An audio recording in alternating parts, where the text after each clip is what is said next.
sert de nos insuffisances et des imperfections humaines pour nous accorder la grâce de fleurir dans sa gloire et dans sa majesté. Nos vies d'échecs deviennent des vies de témoignage à cause de sa main puissante, Dieu. Il relève tous ceux qui sont affaiblis. Il donne encore un espoir nouveau, un élan nouveau à tous ceux qui ont arrêté de croire encore à l'avenir glorieux. Il rassemble les cœurs, il fait tout ce qu'il faut pour que notre joie soit parfaite. Voilà pourquoi il a dit, demandez afin que votre joie soit parfaite. C'est encore possible, même pour ce pays, de voir toutes choses relevées, car il est rebâti sur l'ancienne orbite. Tout est possible. C'est encore possible.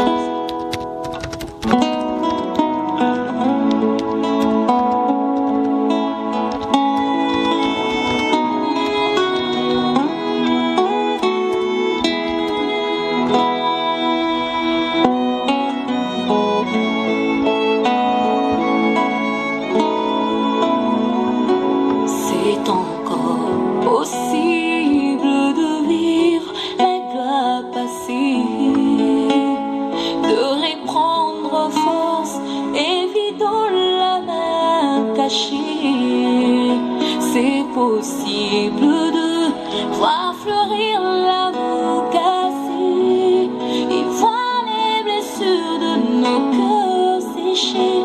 C'est encore possible.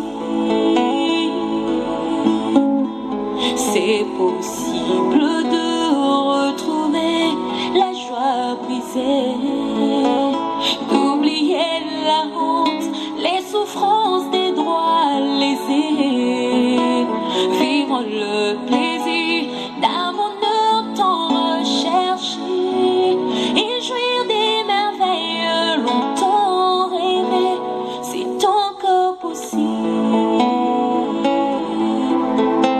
C'est encore possible de tout refaire et de voir venir des beaux jours pleins de gloire, d'écrire une nouvelle page en couleur d'espoir.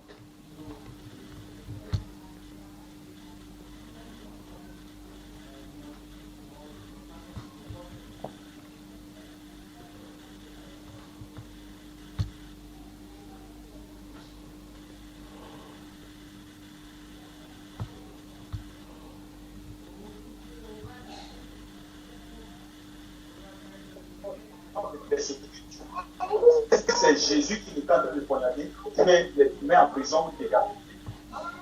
C'était les chrétiens. Donc Christ habite dans les chrétiens. Tu vois, Étienne qui était en train de décapiter là, Christ était au-dedans de lui. Les autres, ils ont commencé encore pour chasser dans les maisons, tout ça. La lettre qu'il avait, quand le Seigneur a rencontré Saul sur la route, quand il lui a dit, Saul, pourquoi me persécutes-tu? C'est dans Actes des Apôtres, chapitre 9. Pourquoi me persécutes-tu? Mais est-ce que le dit tu la paix? Non. C'était qui c'est avec Paul? Saul, oui. Saul. Ça y est, dans le chapitre 9. C'est ça que je me disais. Je n'avais pas. Je ne voyais pas. Allons-y dans le chapitre 9. Alors que je te disais que c'était une femme, non? Non, allons dans le chapitre 9. Ah, non. Saul, c'est Il y Paul. avait cette sorte de tasse convertie en Paul. Oui, il marchait ou soit au pied. Il marchait avec une femme qui le suivait depuis. Et à un moment, il a demandé, c'est toujours Paul. C'est toujours Paul qui le poursuivait depuis. Ça, c'est dans le chapitre. Ça, c'est un peu plus de pensée après sa profession. Bien aimé. Oui, tu n'as même pas la vérité dans les affaires. C'est ça. Nous études dans les affaires internet. Si à nous, il faut dormir. Qui là? Si à nous, il faut dormir. On te voit, hein. Il te voit, hein. Quitte. Mais il est bloqué. Chapitre 9. Oui, ça arrive. Actes des Apôtres. Oh, bébé Lulu. Voilà. Bébé Lulu. Actes des Apôtres, chapitre 9. Qu'est-ce qu'il dit alors? Verset 1. Oui. Cependant, Saul respirant encore la menace et le meurtre contre les disciples, se rendit chez le souverain sacrificateur. Il lui demanda des lettres pour des synagogues de Damas afin qu'il s'y trouve des partisans de la nature, homme ou femme, il les amena liés à Jérusalem. Oui. Et comme il était en chemin, il lui approcha de Damas, et qu'il approchait de Damas, tout à coup une lumière venant du ciel resplendit autour de lui. Il tomba par terre et il entendit une voix qui lui disait: Saul, Saul, pourquoi me persécutes-tu? En haut, ils ont décrit que c'est les. En haut, qu'est-ce qu'ils ont décrit là-bas que hommes et femmes partisans, n'est-ce pas, de la nouvelle doctrine. Or, ceux qui partent, les partisans de la nouvelle doctrine, c'est nous. Oui. Ou bien, c'est nous, partisans de la nouvelle doctrine. Le Seigneur dit: pourquoi me persécutes-tu en bas? Donc, persécutant les chrétiens, c'est le Seigneur. Ils sont en train de persécuter. Donc, fais du bien à un frère, je fais du bien au Seigneur. On est liés. Le contraire est clair. On est liés. Donc, fermer la porte à un frère et fermer la porte au Seigneur. Si. Simple. Allez dire reste dehors, c'est bien. Pas besoin de tout. Simple. Et parmi ça encore, il dit: en exerçant l'hospitalité, certains devront loger des gens sans le savoir. Oui, oui. Il dit sans le savoir. Donc, quand la personne vient, il ne vient pas d'une manière majestueuse. Il ne vient pas d'une manière Il ne glorieuse. vient pas d'une manière glorieuse. Il vient comme ça, avec des babouches là. Il veut avoir. Tu dis: on se méfie ici, en Europe là, c'est trop bizarre. Il est bizarre, il n'est pas bien habillé. C'est en train de rater même comme ça le Il ciel. rate la grâce. Tu vois, on va lire un passage dans le livre.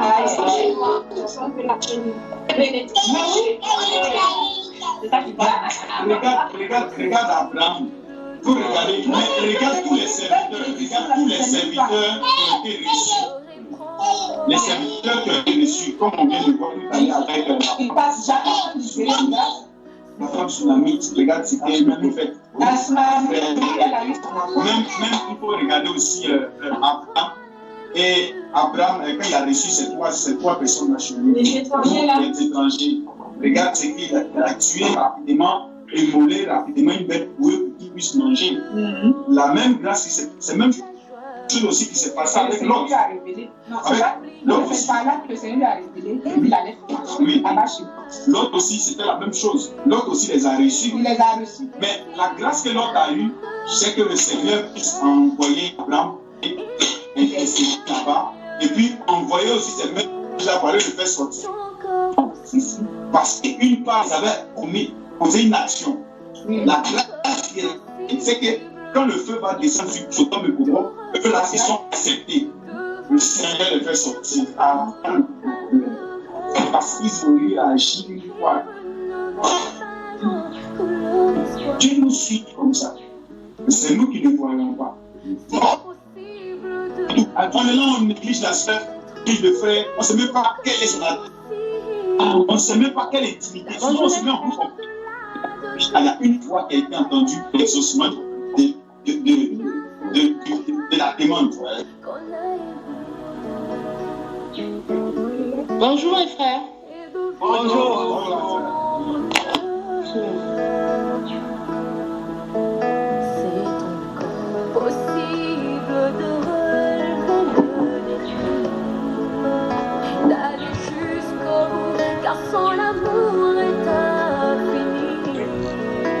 Jésus agissant par son esprit pour donner l'éclat de cœur meurtri, c'est encore possible. C'est encore possible de tout refaire et de voir venir des beaux jours pleins de gloire, d'écrire une nouvelle page en couleur d'espoir. C'est possible de renaître, c'est encore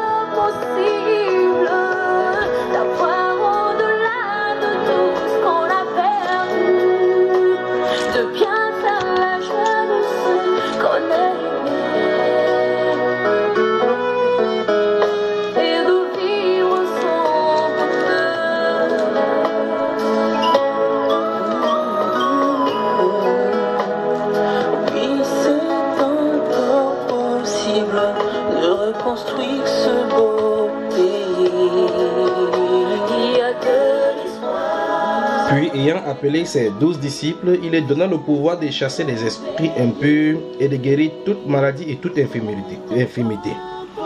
Allez, prêchez et dites, le royaume des cieux est proche.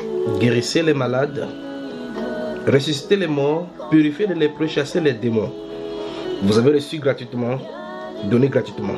Ne prenez ni or, ni argent, ni monnaie dans vos ceintures, ni sac pour le voyage, ni deux tuniques, ni souliers, ni bâtons, car l'ouvrier mérite sa nourriture. Dans quelque ville que vous entrez ou village que vous entriez, informez-vous s'il s'y trouve quelque homme digne de vous recevoir et demeurez chez lui jusqu'à ce que vous partiez. En entrant dans la maison, saluez-la, et si la maison en est digne, que votre Père vienne sur elle. Mais si elle n'en est pas digne, que votre Père retourne à vous. Lorsqu'on ne vous recevra pas et qu'on ne vous écoutera pas, vos paroles, sortez de cette maison ou de cette ville et secouez la poussière de vos pieds. Je vous le dis en vérité, au jour du jugement, le pays de Sodome et de Gomorrhe sera traité moins rigoureusement que cette ville-là. Matthieu chapitre 10. Gabon dans la sainteté, bonjour et bienvenue.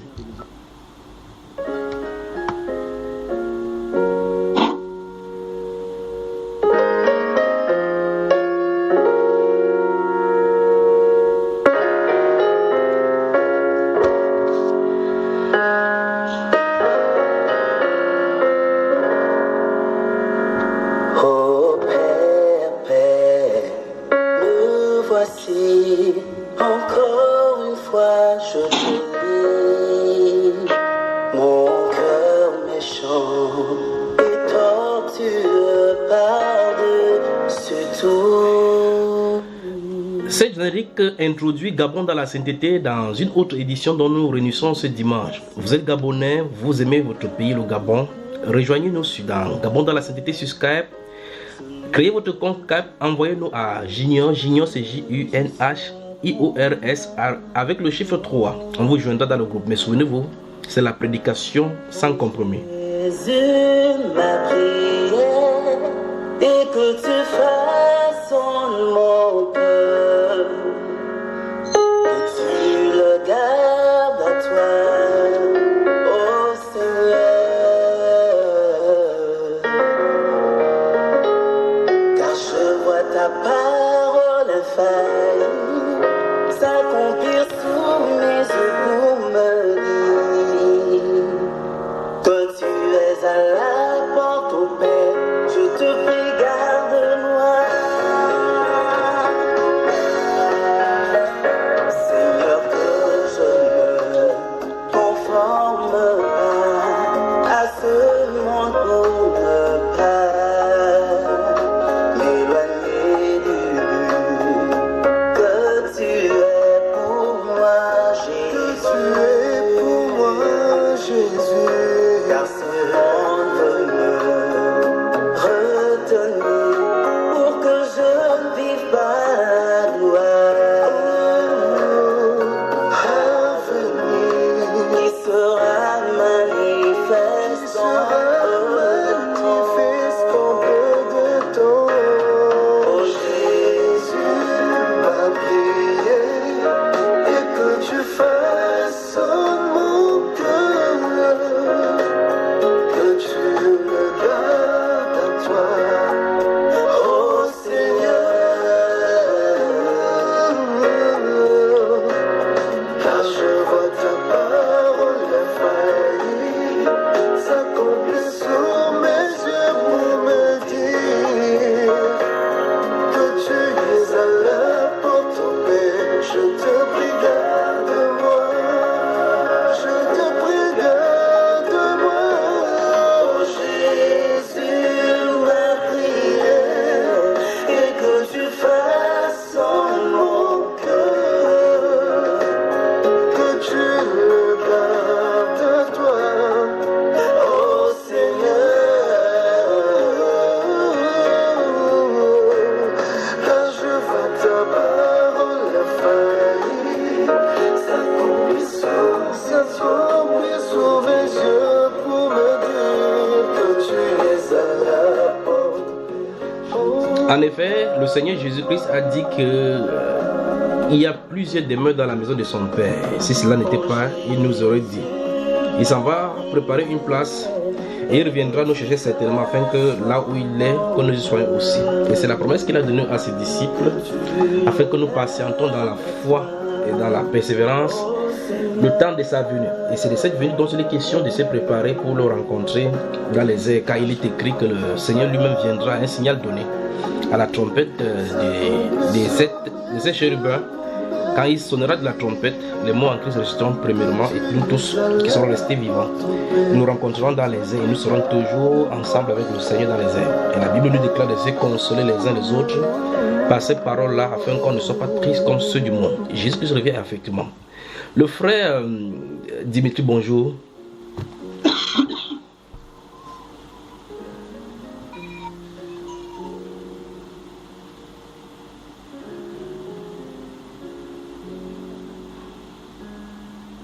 Frère Dimitri, bonjour. Bonjour, Frère Junior. Que la grâce et la paix vous soient multipliées du côté d'Ovendo. Amen. Bonjour à tous les frères. Bonjour frère Duclos. Bonjour Claude. Bonjour au frère Fulbert. Bonjour à... Il y a encore qui là-bas? Ils sont où là les frères là? Bonjour à vous tous. Bonjour tout le monde. Gabon dans la sainteté. Bonjour. Bonjour, Frère Junior. Je suis encore à votre service aujourd'hui. La connexion est bonne là-bas, n'est-ce pas? Oui, ça va tenir. La grâce de Dieu.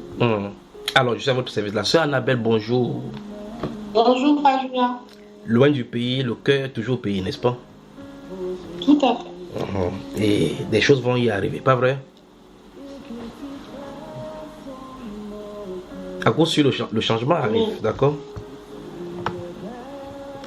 Il y a une autre qui est hybride aujourd'hui, c'est la sœur Albertine Abogomba qui se trouve enchevauchée là entre deux éditions, en plein travail avec enfin, il est même enchevauché entre trois. Il travaille en même temps avec l'Allemagne dans la sainteté qui bientôt dans quelques minutes commenceront. En même temps, il est avec les trabis pour travailler. En même temps, les oreilles sont en plein cœur du Gabon dans la sainteté. Sœur Albertine, que le Seigneur te bénisse. Alors, je suis à votre service ce dimanche. Qu'est-ce que vous voudrez? Avez-vous des préoccupations? Avez-vous des préoccupations?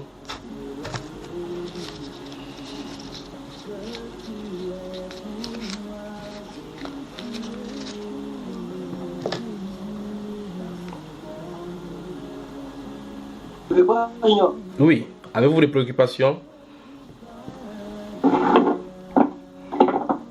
Frère Junior, j'aimerais bien que tu nous parles un peu de l'humilité. J'aimerais bien que tu nous parles un peu de l'humilité. Oui. Frère Dimitri. Oui. Et j'aimerais bien que tu nous parles de l'humilité.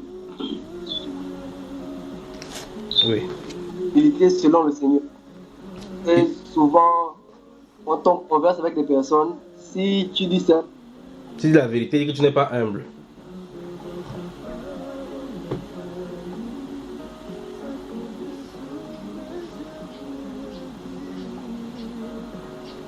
certaines choses, j'aimerais vraiment que tu nous parles.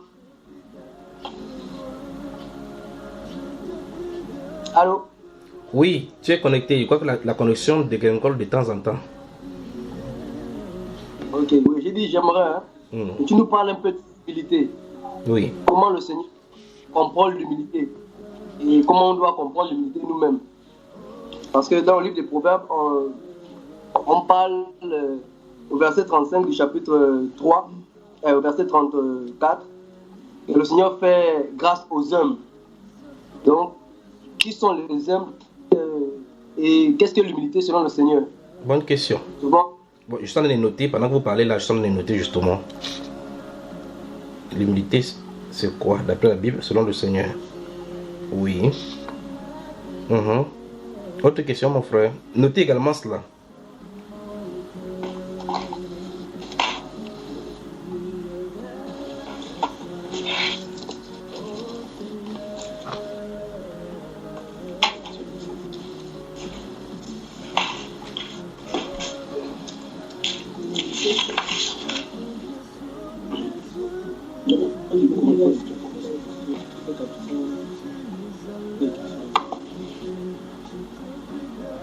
Oui, Frère Junior. Oui.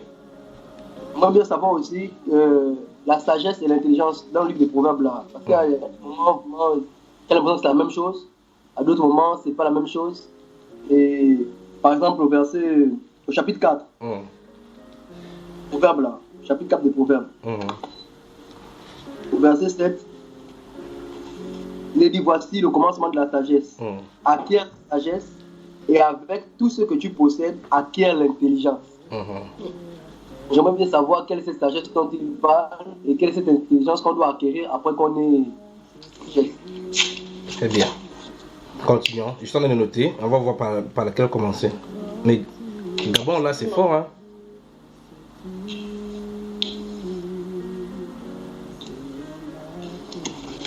Frère Junior? Oui.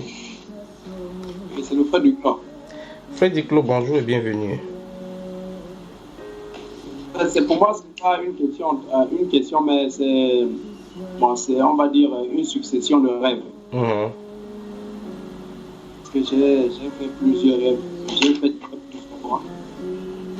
Je vais un peu aller, en fait, commencer par ce qui me tient beaucoup plus à cœur. Oui. Parce que déjà, je suis né dans une famille de la chefferie, comme on le dit souvent et comme on le sait. Et j'ai été prévu par mon père pour être son successeur. Pour être son successeur, il y avait des événements qui se passaient pendant les préparatifs de l'enterrement et tout. Ce qui ses frères avaient prévu faire passer le successeur dans une chambre plus haute que ce qu'il faisait. Et c'est comme ça que la chose ayant parvenu à la tente de ma mère, on m'a fait fuir. Parce qu'il était question de moi. Et je suis revenu 3 jours après l'enterrement. Et que tout s'était passé. Bon, on n'avait pas pu passer à la succession parce que le successeur, celui qu'on prétendait le successeur, n'était pas là. Voilà, ce qui fait que par la suite, j'ai fait dans ce sens dans lequel il y avait un grand bruit dans la ville où j'étais. Et il y avait un événement qui devait se passer au Sénat. Dans quel Sénat? C'était plus précisément à Libreville, dans le sens où j'étais. Donc, Sénat, il y avait un événement qui devait se passer là-bas et que ça a tellement fait grand bruit dans la ville, au point où tout le monde était au courant. Mais sauf que, en ce qui me concernait, j'ai eu vent de cela le jour même. Et je me suis décidé d'aller aussi voir ce qui devait se passer. C'est comme ça que lorsque j'approchais le Sénat de Libreville, je me suis rendu compte que plus j'approchais et plus ce que je voyais comme les véhicules et les personnes qui étaient, c'était des personnes de ma famille paternelle. Je me suis dit, mais qu'est-ce que ces gens-là viennent faire ici? Et tout le monde entrait. J'ai vu des gens entrer au Sénat, les gens entraient, donc la porte était fermée. En fait, la porte n'était pas fermée en tant que c'était rabattu. Et c'est comme ça que je me suis infiltré et je me suis placé derrière la porte. Donc tout le monde était concentré à regarder ce qui se passait devant. Je suis donc entré, je me suis caché derrière, j'étais derrière la porte. Et ce que j'ai constaté, c'est que c'était comme un tribunal. Et le président du tribunal, c'était mon propre grand frère. Et il a donc tenu le bâton que les présidents du tribunal frappent souvent pour demander le calme. Il a donc frappé ce marteau sur la table, demandant le calme. Et il a donc ouvert le livre qu'il avait en main. Donc il était question d'un décret. Il était question d'un décret. Et le verdict du décret disait ceci.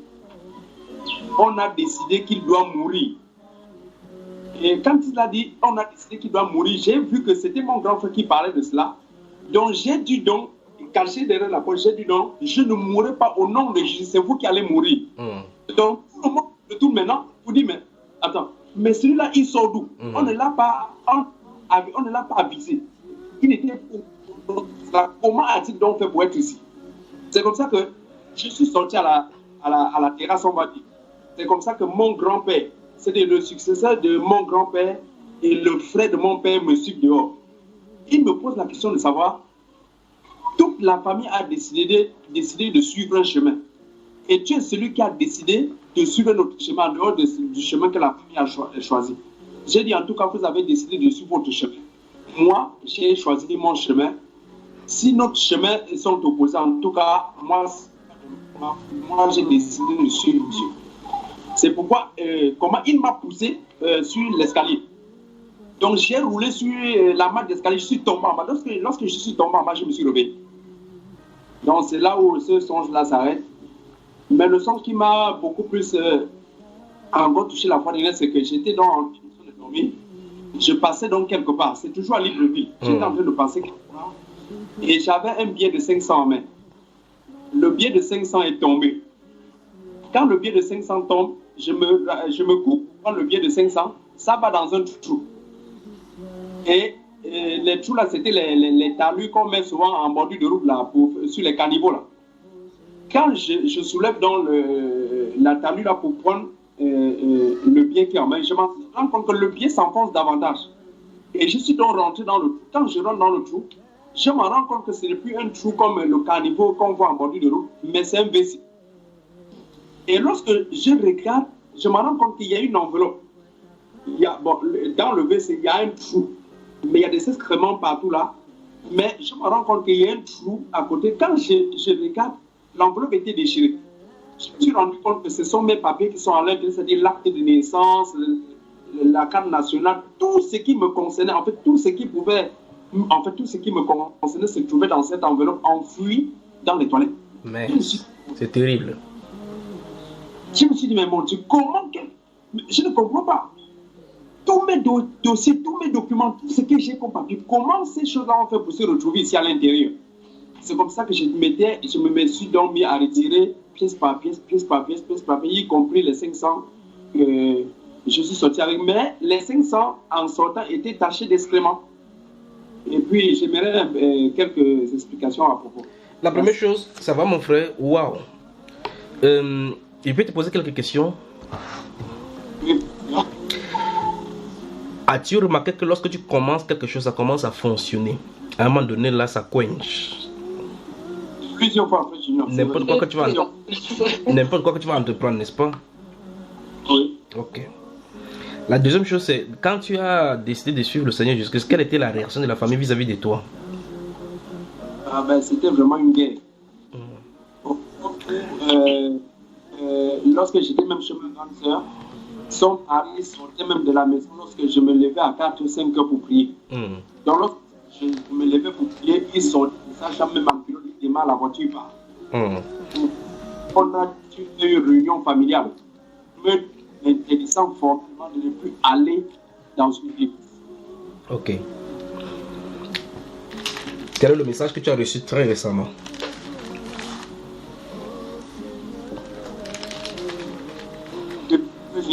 Quel est le message que tu as reçu très récemment venant d'un membre de ta famille? Qu'est-ce que ça disait? Le message que j'ai reçu dernièrement, en fait, à chaque fois que je me retrouve avec la famille, je n'arrive plus à repartir. C'est-à-dire que il y a comme l'impression que lorsque j'arrive là-bas, en fait, d'abord la pensée de tous ceux qui sont là-bas, c'est que je ne bouge plus. Quand je suis avec eux, je ne dois aller nulle part. Je ne dois rester que là. Donc, quand j'ai l'intention de repartir en dehors de ce cadre-là, je demande tout le monde, personne n'est d'accord. Voilà. Maintenant, ce qu'on va faire, c'est que tes documents personnels, tes pièces personnelles sont où? En fait, les premiers papiers que j'avais, sincèrement, on avait tout volé. Jusqu'au passeport, on avait tout volé. Donc, j'ai dû refaire les papiers à zéro. Ça se trouve où? Bon, pour l'instant, j'ai l'acte d'essence et la carte avec moi. Voilà. Donc, ce qu'on va faire, c'est que la prochaine séance qu'on va se réunir, il faut les apporter, d'accord?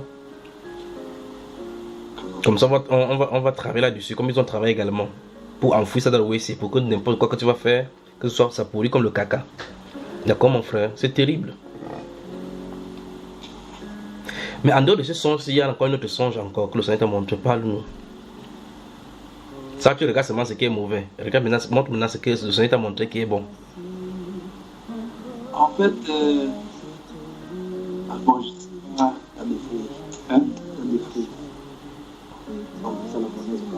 en fait, puisque pour l'instant, là, je fais dans la vente des fruits. C'est-à-dire que, tout genre de fruits, les pommes et tout ça, les raisins, Dans la fois dernière, j'ai fait un rêve comment je suis arrivé à mon lieu de travail.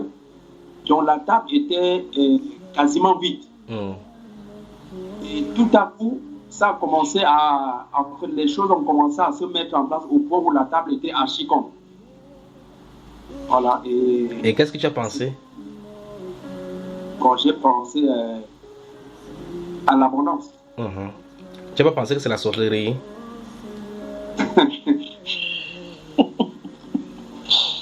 La sœur Inès est là. Hein? Non, elle n'est pas là. Elle n'est pas là. La vieille est là. Oui, elle est là. Oh. Cachée. Bonjour la vieille. Bonjour frère Fulbert. Bonjour frère Junior. Vous voyez que le diable fait tout et tout pour empêcher les enfants de Dieu d'évoluer, n'est-ce pas? Parce que s'ils évoluent, ils vont rendre grâce à Dieu et ça sera le sujet de bénir les uns et les autres, pas vrai? Mais ça va changer. D'accord? Ça va changer, que le Seigneur vous bénisse. Frère Duclos, donc, on va en découdre avec cela la prochaine séance. Tu apportes tes documents, d'accord?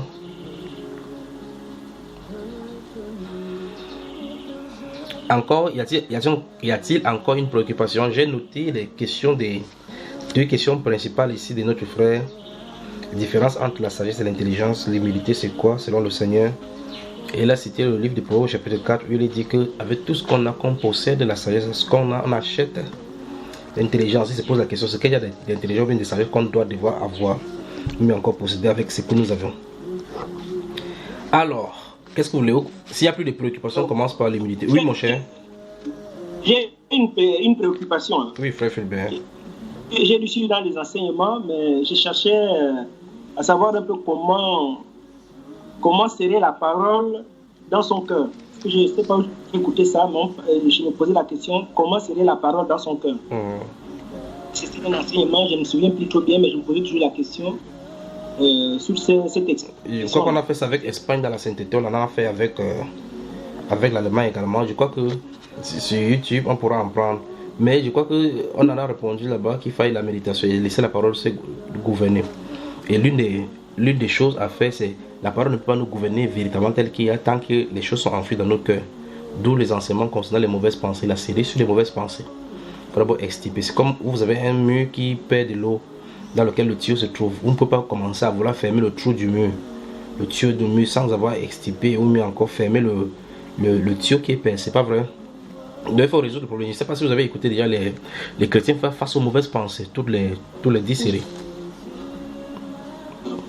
Il faudra écouter cela. Ça sera bien. Ça sera bien de commencer par là, de la partie 1 jusqu'à la 10e partie. On va encore en continuer. Il reste encore, je crois, 7 ou 8 parties encore à faire de cet enseignement-là. Donc, comment serrer la parole dans son cœur pour pouvoir serrer. Si l'amour est plein, pour y mettre quelque chose, il faut enlever ce qui est dedans. Donc, si le cœur est enfoui des choses qui sont mauvaises, il va falloir reconsidérer encore tout ce qui s'y trouve, qui ne doivent pas y être, pour les faire sortir d'abord. D'accord, mon frère Fulbert. Et j'ai pris note. Merci beaucoup. Essayez d'écouter ça. Moi, j'ai une petite préoccupation. Oui. Ça rejoint la préoccupation du frère Dimitri sur l'humilité. Bon, moi, je pensais que j'avais atteint au moins la petite marche de l'humilité. Parce que souvent, quand je fais quelque chose, il y a toujours une petite voix qui me dit tu penses que.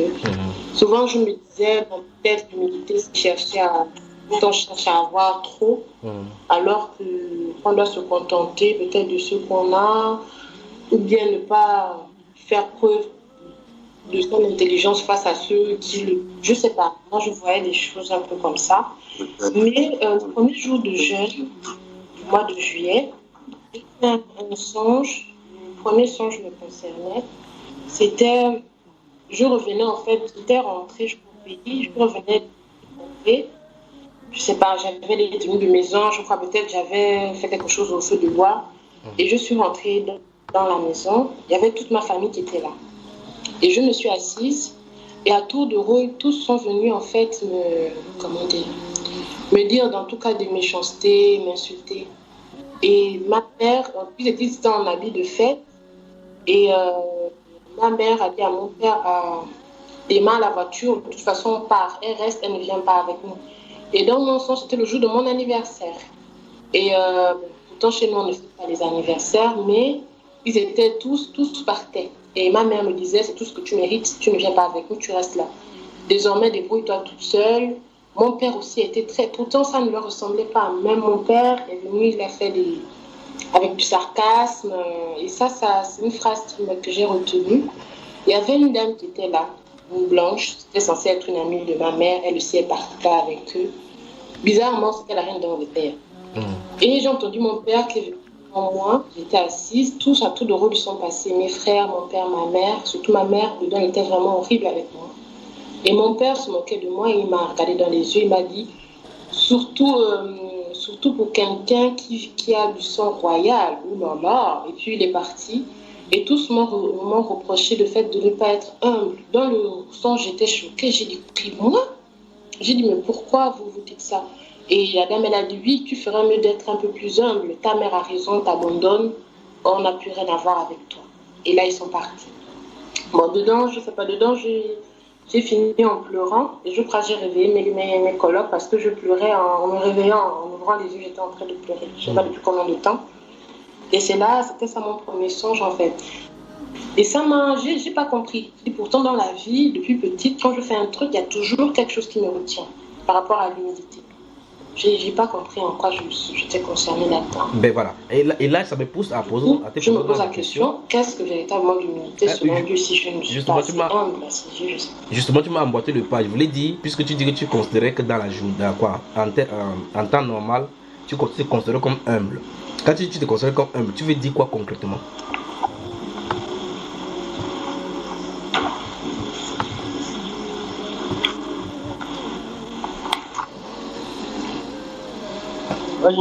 Oui, attends, je suis comme ma soeur là, je finis avec elle. Annabelle, tu m'as suivi?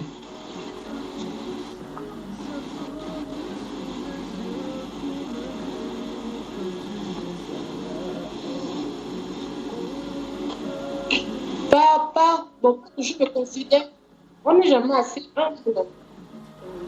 Comment? Non, ça avait coupé.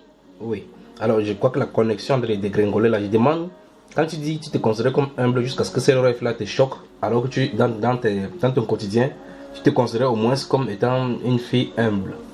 Qu'est-ce qui te faisait dire là-dessus? Sur quoi tu t'es basé pour dire que tu étais humble? Eh bien, parce que si tu dis que tu étais humble, ça suppose que tu comprends ce que c'est que l'humilité. Je ne me suis jamais cru humble, mais je faisais attention. Oui, bon, je comprends quelques principes de l'humilité. Je ne me suis jamais vraiment considérée comme humble, mais je faisais justement attention à ne pas devenir quelqu'un qui n'est pas humble, en fait. Souvent, à travers le contentement, souvent je me disais, oh non, pourquoi je n'ai pas telle chose. Après, quelque chose me disait, ce que tu as déjà, ça peut te suffire. On ne sait jamais pourquoi. Tu ne sais pas par quoi l'autre est passé. Peut-être là, il a eu des souffrances pour avoir ça, ou bien peut-être qu'il a trop dans des choses louches.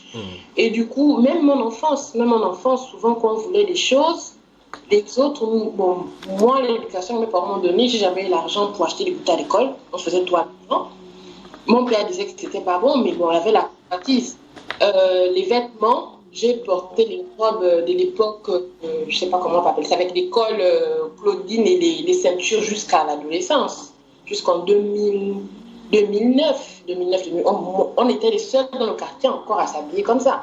On aurait pu nous traiter de Amish, je ne sais pas. Mais mes parents, c'était un peu ça. On avait des chaussures en cuir carré, alors que les autres avaient des chaussures, tout ça, ce côté de convoitisme. Mais je ne sais pas, à chaque fois que je voulais quelque chose, depuis mon enfance, Dieu me mettait toujours face à une situation qui me montrait que je n'avais pas besoin. Donc je me dis, d'une certaine part, j'ai appris à me contenter de certaines choses. Il y avait des filles qui venaient, par exemple, quand c'était le samedi, plus d'uniforme, c'était les cours le samedi au lycée, c'était en civil. Là, on voyait tout style de mode. À l'époque, des stretch, des petits hauts, des dos nus. Nous, on ne s'habillait pas comme ça, on me traitait de bonne sœur. Mais je me suis dit, mais pourquoi j'ai jamais eu des stretch, des pantalons? Une fois, je partais au marché de la gare routière. Quand j'ai eu 17 ou 16 ans, mon père m'a autorisé à sortir seule, mais pour aller juste au marché, parce que j'aimais bien aller au marché, même traîner, voir s'il y avait des choses intéressantes. Et j'arrivais au marché, j'avais 1 heure pour couper. Et donc, je suis partie au marché, j'ai dévalé tout le marché de la gare routière, je cherchais souvent des t-shirts pour faire du sport, comme ça. Et en remontant, il y a un monsieur, un commerçant nigérian qui m'appelle. Il avait des pantalons à la sauvette. Et il disait les strings et les stretch, les strings et les stretch. Du coup, il m'a montré un pantalon rose. Il m'a dit, il te plaît et tout. J'ai dit, oh, c'est un joli pantalon. Il m'a dit, viens à côté. Moi, je m'en vais. Il dit, viens, ma marchandise est là-bas. Et il y a des espèces de stands en bois, en tôle. Et je suis rentrée, je l'ai suivi là. Il y avait des mamans qui me regardaient avec un regard, je n'ai pas compris tout de suite. Et c'est après, 1 seconde plus tard, il a murmuré à mon oreille, bon, je ne répéterai pas ça ici. Il m'a dit, viens, point, et je te donne le pantalon. Il y avait d'autres qui étaient derrière, et moi je suis restée comme ça choquée. J'avais, je crois, 16 ou 17 ans. Je suis restée choquée, et j'ai retenu mes larmes jusqu'à la maison. J'ai pris le taxi-bus, je suis rentrée à la maison. Je crois que j'ai dormi dès 18h, j'ai dormi jusqu'au lendemain. Bon, ma petite soeur, le lendemain, m'a dit, ah, papa t'a cherché parce qu'il t'a pas vu et tout ça. Mais j'ai pleuré, j'ai dormi jusqu'au lendemain. Et c'est là que j'ai compris, en fait, que toutes ces filles qui viennent crâner à l'école, parce que je ne comprenais pas, des filles qui ont des conditions vraiment de vie assez, vraiment plus que modestes, avaient des derniers cris. C'est là que j'ai compris que c'est ça qu'elles font pour avoir des vêtements à la mode, pour avoir des téléphones et tout ça. Donc j'ai arrêté de convoiter. Et plein de choses comme ça dans la vie. Donc je me suis dit, bon, j'apprends à voir ce que j'ai, même ici en France. Je pourrais témoigner qu'on peut vivre avec 3 € par semaine. Peut-être les gens ne croiront pas, mais Dieu m'a toujours mis dans des conditions de vie, je ne sais pas, médiocres. Et puis j'évolue un peu. Je me contente de ce que j'ai. Donc ça m'a un peu étonnée. Le rêve m'a étonnée en fait. Même la vie de mon père, on disait, papa, je veux ça. Mon père, c'est simple, il ne parle pas beaucoup. Il a des phrases clés avec lesquelles il a éduqué plus de 24 personnes. 18 sont passés sous son aile, et plus nous, 6, ses enfants, ça fait 24. C'était que des petits mots, des phrases clés. Je disais, papa, je veux tel truc. Il me disait à chaque fois, ok, réfléchis bien, quand je rentre le soir, on en parle. Le soir, il vient, je dis, papa, il me dit, tu as réfléchi? Il dit, oui, je veux. Il dit, non, tu n'as pas bien réfléchi, réfléchis bien. Jusqu'au jour où je n'en parle plus, il me dit, là, tu as bien réfléchi. Tu vois que tu peux t'en passer. Donc, du coup, quand je vois que, franchement, le sens, je n'ai pas compris. Je me suis dit, bon, l'humilité, finalement, alors, c'est quoi? Et après, j'ai pensé à un témoignage que toi, tu avais fait quand Dieu t'avait envoyé au Nigeria. Et quand il t'avait... Non, c'était pas celui-là, c'était plutôt celui où je pense que tu étais en débat à la radio et Dieu t'avait dit que tu manquais d'humilité. Et que, je ne sais pas, finalement, je me suis dit, finalement, c'est quoi alors l'humilité selon nous? Je ne sais pas, je sais que je ne suis pas humble parce que c'est pas quelque chose qui s'acquiert, c'est quelque chose de tous les jours. Mais je me dis, vu comment je fais attention, le rêve en lui-même, toute ma famille me tourne le dos et dit qu'elle n'a plus rien à voir à faire avec moi. Et que je devrais être... Franchement, ça m'a un peu... Je n'ai pas compris. La sœur Annabelle. Si on laisse l'humilité, dans le livre des Colossiens au chapitre 3 et le verset 16, 5 attributs de l'esprit humain dont Dieu cherche sont désignés là-bas, parmi lesquels l'humilité et la patience, la miséricorde, la bonté. Alors je pose la question, si on met une pause un temps soit peu sur l'humilité pour glisser dans la patience, est-ce que tu diras que tu es patiente aussi? Non. Voilà. Est-ce que si on prend l'autre attribut sur de la miséricorde, est-ce que tu te diras que toi tu es miséricordieux?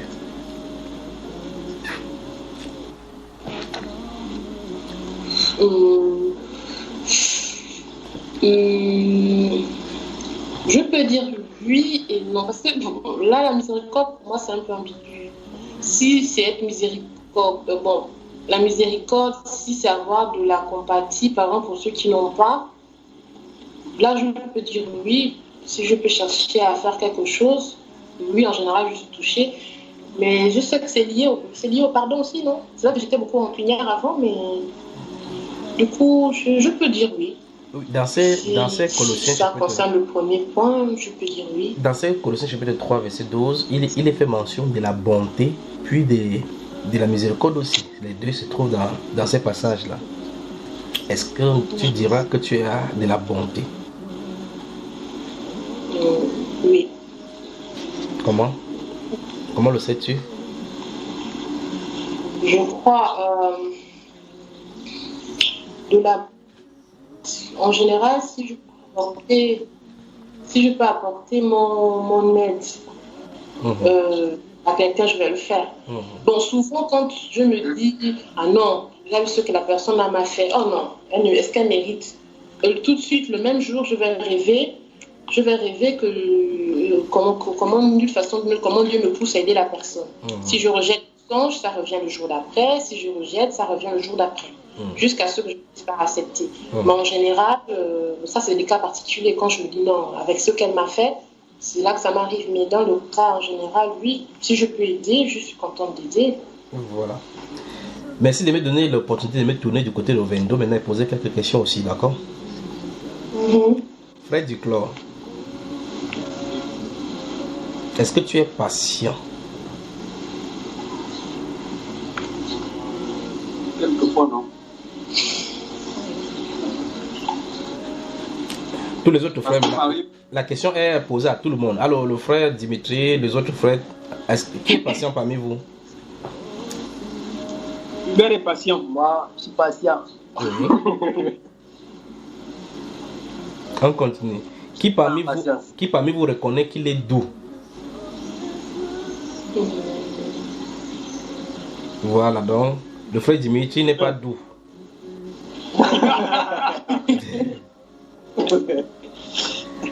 Donc, vous voyez que le problème se pose au niveau de l'humilité, n'est-ce pas? En tout cas, dans ce livre des Colossiens, chapitre 3, verset 12, il est dit là-bas, ainsi donc, comme des élus de Dieu saints et bien-aimés, et revêtez-vous quoi? D'entrailles, de miséricorde, de bonté, d'humilité, de douceur, de patience. Et au verset 13, il va dire, supportez-vous les uns les autres comme Christ vous a supporté. Si l'un de vous a su se plaindre de l'autre, pardonnez-vous réciproquement, n'est-ce pas? Pourquoi j'ai désiré commencer par ce passage-ci? C'est pour d'abord mettre une croix sur une pensée d'abord. Que être doux ne veut pas dire qu'on est humble. Quelqu'un peut être calme, mais extrêmement orgueilleux. Déjà, je crois qu'il y a des façons de faire, des procédés lorsqu'on démontre en mathématiques. Pour montrer qu'une proposition est fausse, on peut montrer que son contraire est vrai, n'est-ce pas? Alors maintenant, vous remarquez que quel est le contraire de l'humilité? L'arrogance.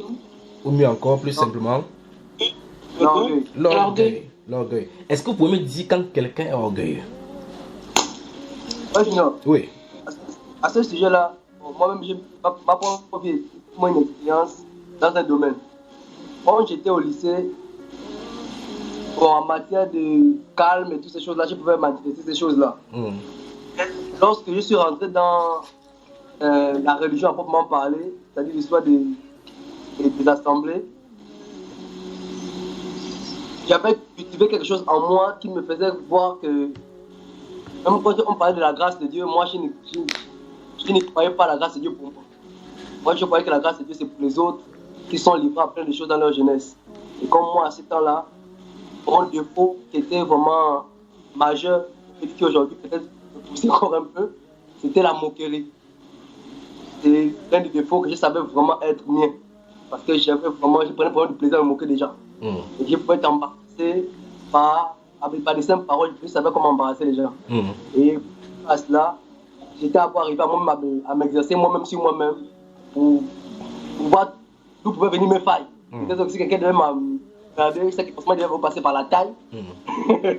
Du coup, je m'étais exercé à encaisser déjà là-bas. C'est que quand moi j'ai monté sur quelqu'un pour l'emmerder, en fait, je m'en sentais toujours vainqueur à ce niveau-là. Mais je voulais attirer sur l'orgueil.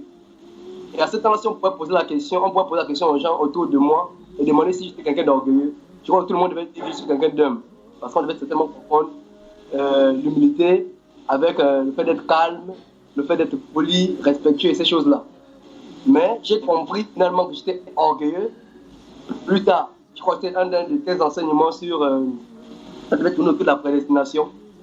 Et je suis tombé sur cet enseignement-là et vraiment, ça m'a vraiment ouvert les yeux sur ce que j'étais en réalité dans le fond. Et j'ai remercié Dieu maintenant pour toutes les difficultés que j'ai pu vivre.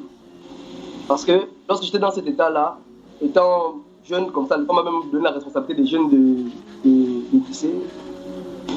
Vraiment, si c'est pour être exemplaire, je m'efforçais vraiment d'être exemplaire. Et on a même le témoignage de certains qui étaient venus vers moi pour dire vraiment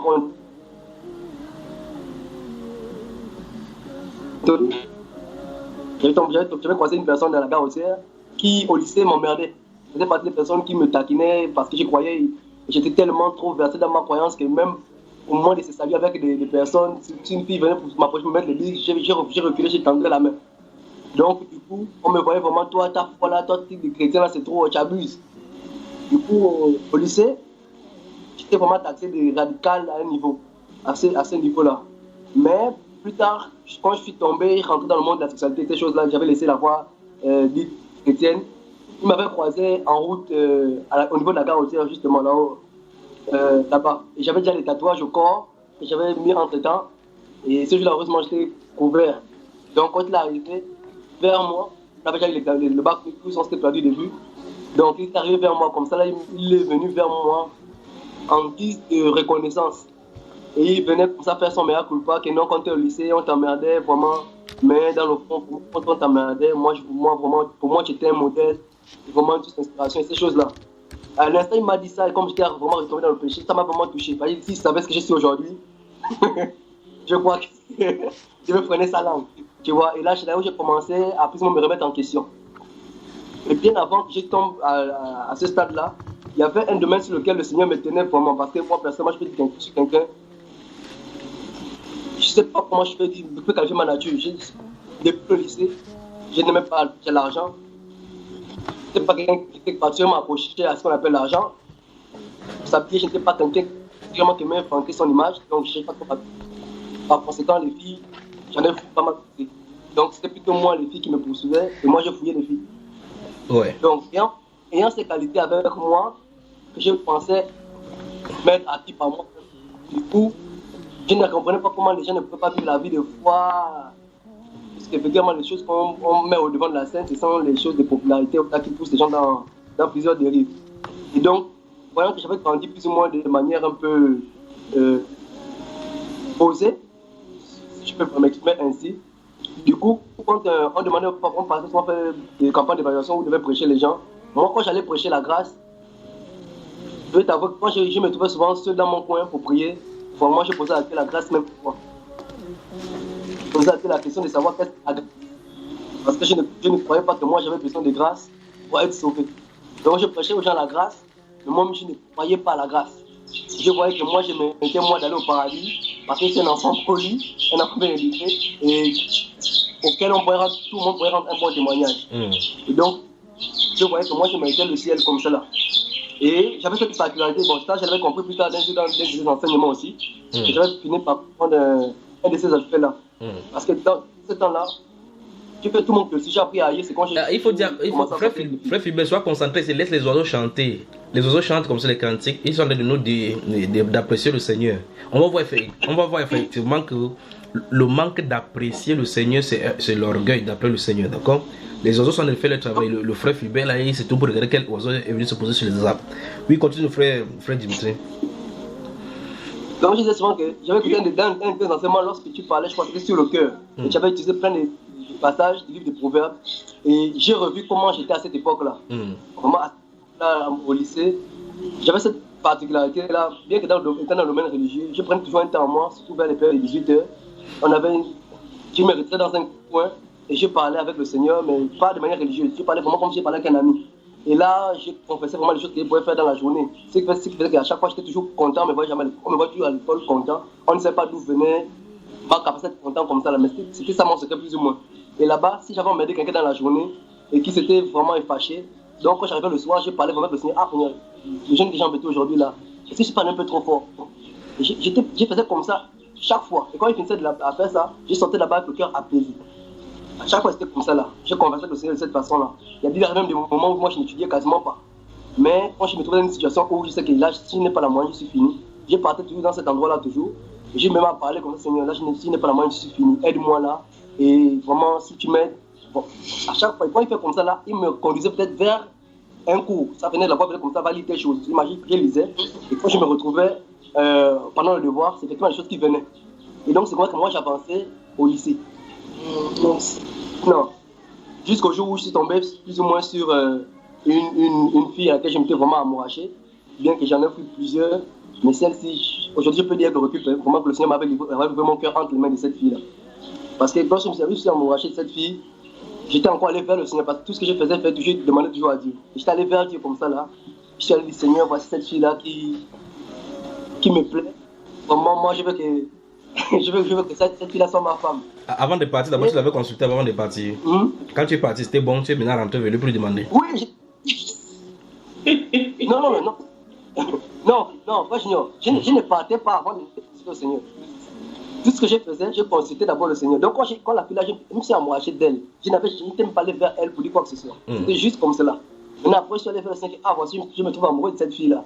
Moi, je veux que cette fille-là soit ma femme. Et donc, moi, je suis allé parler avec lui. Et bon, il m'avait dit, cache, non. Et à cette époque-là, je pouvais vraiment entendre sa voix. Il m'a dit, cache. Bon, moi, j'ai boudé sur l'instant. Comment moi, tout ce que tu fais, tu me demandes de faire, moi, je fais. Comment je te demande, c'est pas une chose. Donc, en réalité, c'est pas la volonté de Dieu que tu choisissais. Tu voulais qu'il confirme ta volonté, quoi. Voilà. C'est justement ça. D'où je viens plus, la tête de la soeur Annabelle a se levé pour montrer qu'elle était quelque part, souvent, c'est dans le cœur. Et là, c'est avec le recul que je peux apprendre et comprendre ces choses aujourd'hui. Donc, du coup, il m'avait dit non. Je suis encore reparti. J'ai dit non, sûrement, c'est pas la voix de Dieu qui a parlé. J'ai attendu encore quelques temps, je suis reparti encore. Seigneur, et là, il a dit ce n'est pas pour toi. J'ai bien entendu ça clairement. Je suis quitté pour moi un peu. Et après, j'ai dit non. Bon, je vais essayer de draguer. Si elle refuse, je vais savoir que ce n'est pas pour moi. Et je suis allé effectivement vers la fille. Je vais faire la cour. Elle a refusé. Maintenant, quand je suis rentré pour aller rendre grâce à Dieu, je suis allé vraiment dire merci. Mais alors là, étant fâché, quoi. Vraiment, je rends grâce. Elle a refusé. Et j'étais fâché. Bon, il s'est passé quasiment un mois. Il s'est rien passé en un mois. Un mois s'est écoulé comme ça là. Elle-même seule avait envoyé sa soeur vers moi pour dire qu'elle a changé d'avis et qu'elle veut vraiment sortir maintenant avec moi. Donc, dans mon euphorie, j'étais content. Je me suis dit que oui, là, Dieu a exaucé. C'est pour ça. Donc, me voilà moi qui ai couru, reparti, encore dans la prière pour demander au Seigneur. Là, il a accepté maintenant. Je dis quoi? Je m'en vais, je ne m'en vais pas.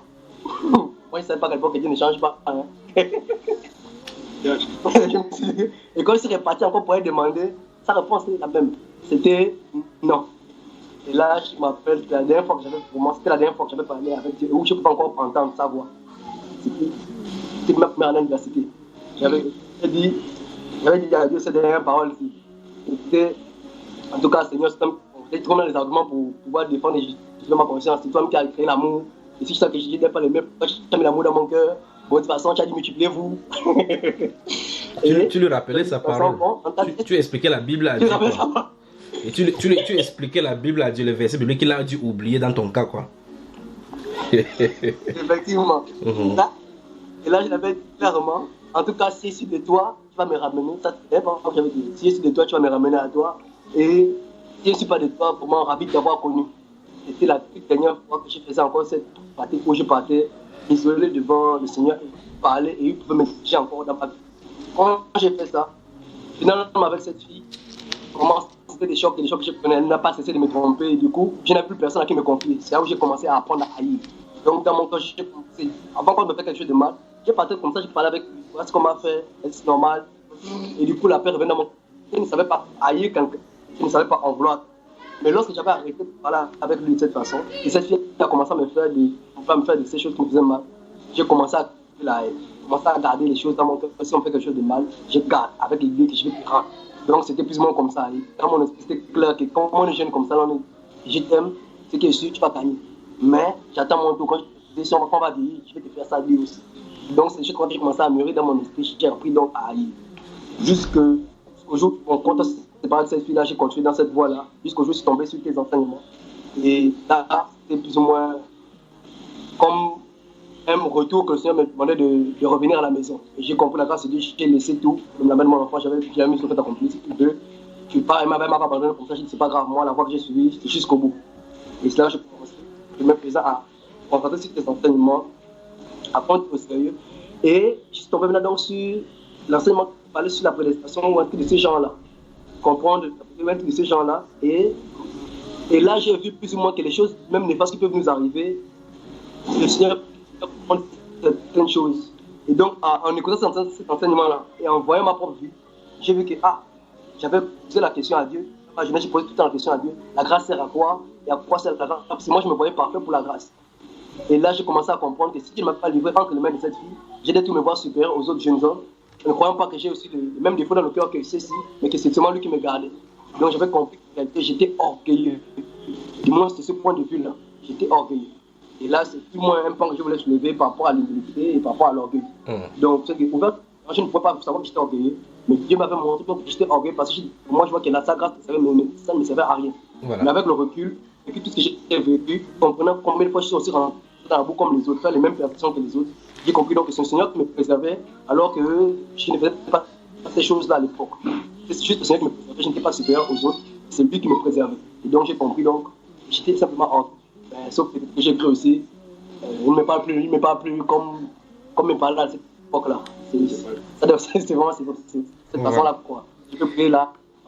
Voilà, il s'appelle le frère Dimitri de Ovendo au Gabon. Et si vous nous écoutez du côté de Kulamotu, de Ntoum, de Makokou, d'Oyem de Mwanda, de Mouila, de Chibanga ou bien de la Barrene, France-Ville Port-Gentil, où il est exactement 14 et 12 minutes.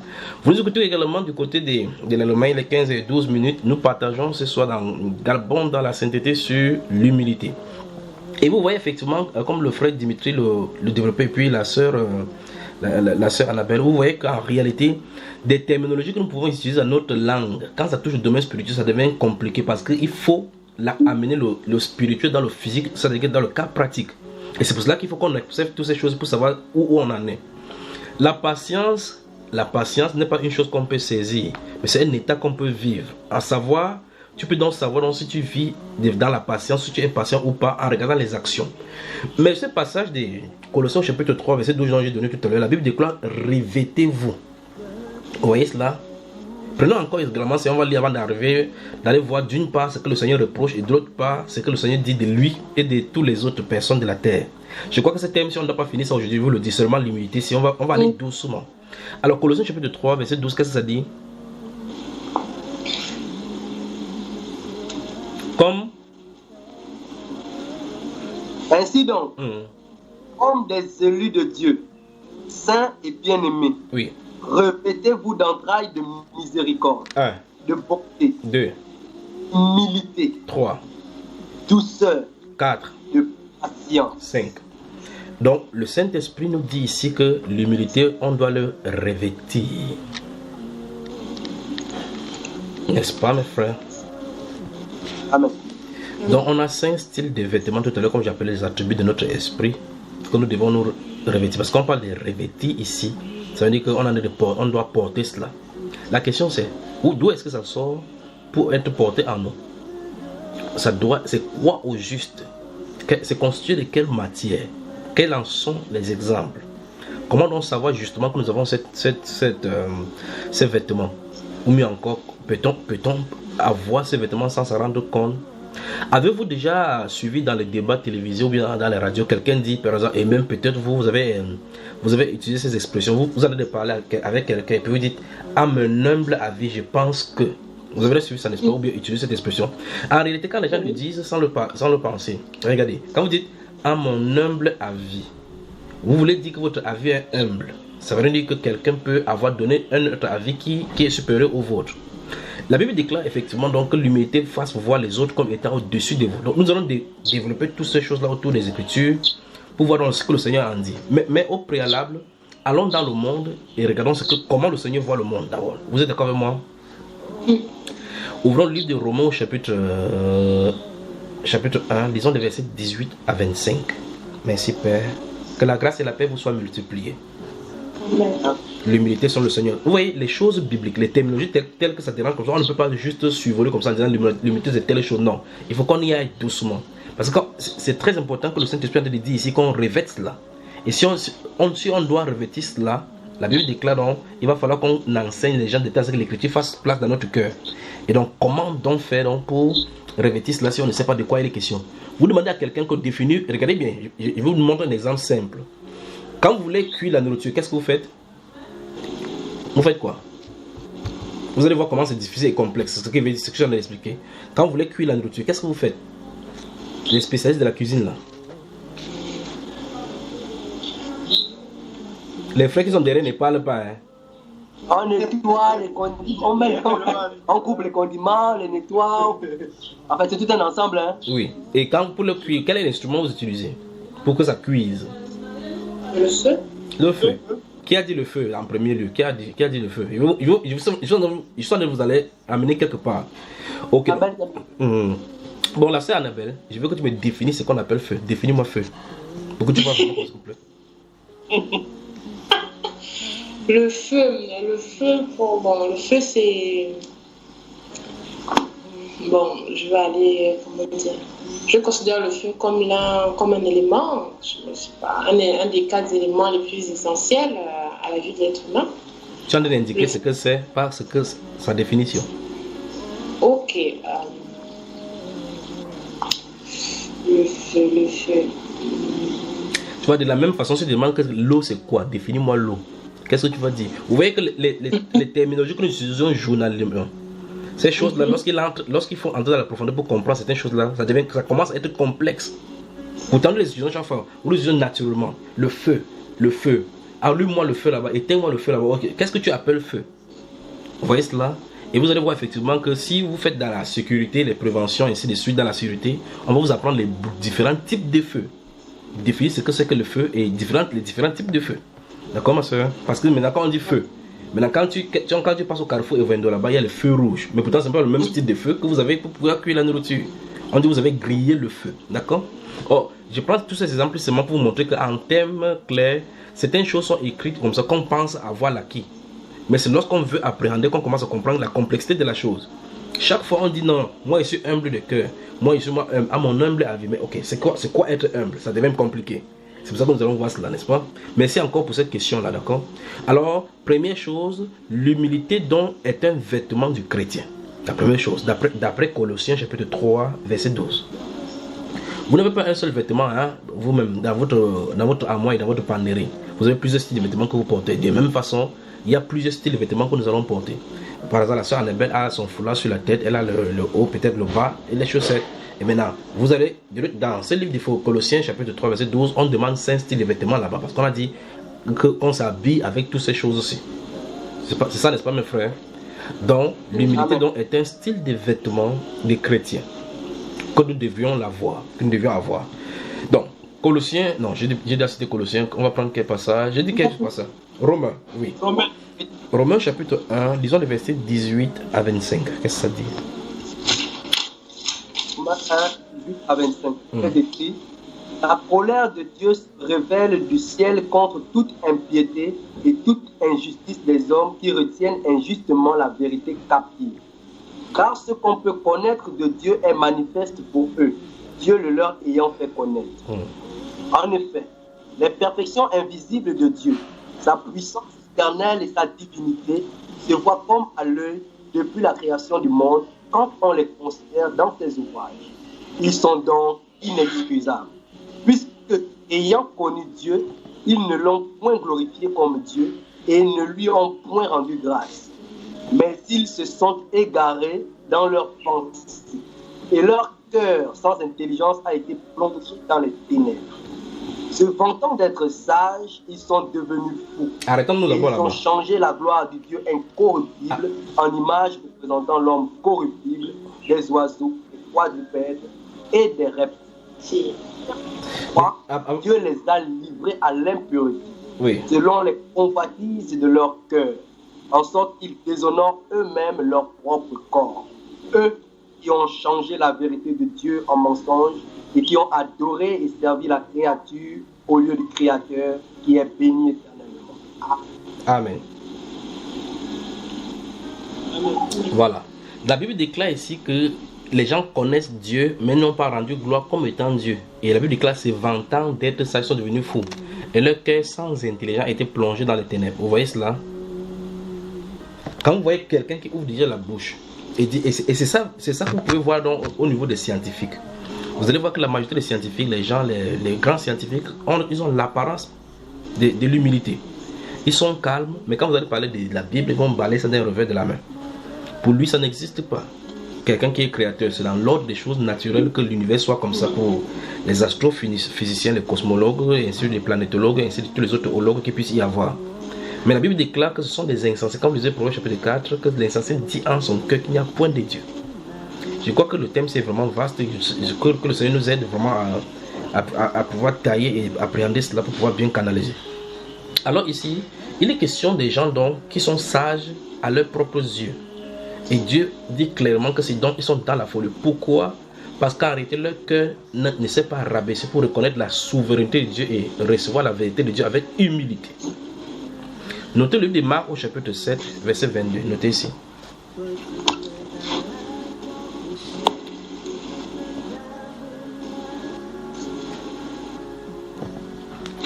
Vous m'entendez là?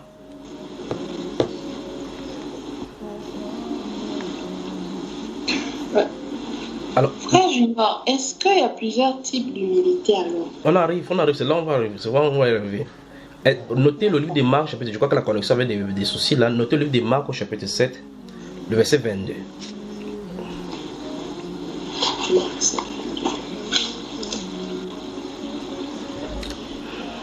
Il est demandé de noter. Remarquez bien que vous ne pouvez pas en même temps être humble et en même temps être orgueilleux, n'est-ce pas? Parce que l'un est le contraire de l'autre. Vous ne pouvez pas être homme et femme. Vous ne pouvez pas être bon et méchant. Vous ne pouvez pas être saint et insaint. Si un saint n'existe pas, c'est créé aujourd'hui. Alors vous ne pouvez pas en même temps être pur et impur. Parce que soit un animal est pur, soit c'est impur. Et donc par conséquent, vous ne pouvez pas être en même temps orgueilleux. En même temps, vous n'êtes pas orgueilleux, c'est-à-dire que vous êtes humble. Dans ce livre de Marc au chapitre 7, verset 22, le Seigneur Jésus-Christ explique ce qui se passe dans le cœur méchant et haut là-bas, que c'est de l'intérieur que viennent les mauvais désirs, ainsi de suite. Puis ici là-bas dans ce verset 22, il dit aussi l'orgueil. D'accord? Notez également Romains, comme vous avez lu le Romains tout à l'heure. Je vais seulement nous donner certains passages. On va noter, mais au besoin, on va aller lire certains passages. Notez Romains chapitre 11, le verset 20. Romains chapitre 11, verset 20. Voilà. 1 Corinthiens 4, verset 18.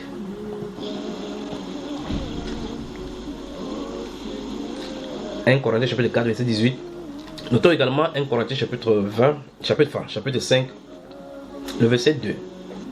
Maintenant, je vais commencer à citer certaines choses qui sont écrites dans ces différents passages dont je vous donne avant que j'avance.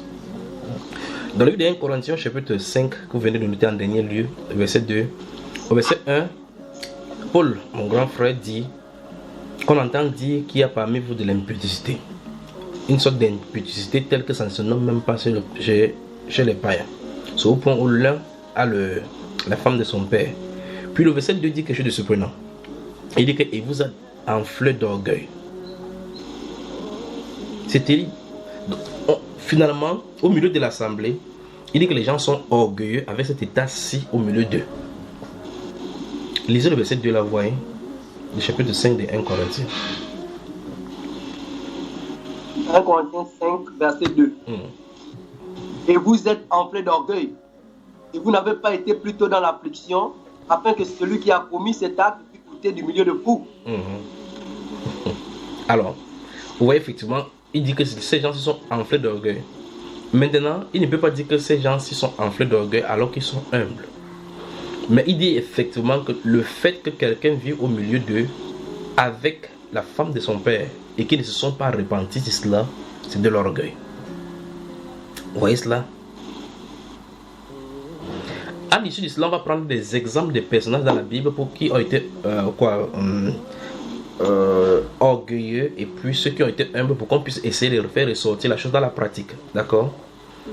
Dans le chapitre 4 de ce même 1 Corinthiens, verset 18, dont vous avez également noté, Paul, l'apôtre, puisqu'il en a écrit pour défendre certaines choses, les doctrines qu'il a établies là-bas depuis le livre des Actes des Apôtres, chapitre 18, il leur explique là qu'il y a des personnes qui sont orgueilleuses de tel ancien qui ne veulent même pas. Ils disent que Paul même c'est qui pour qu'ils viennent ici là.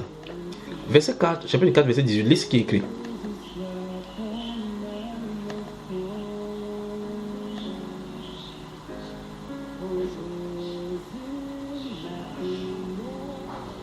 Allons-y. Chapitre 4, verset 18 de 1 Corinthiens.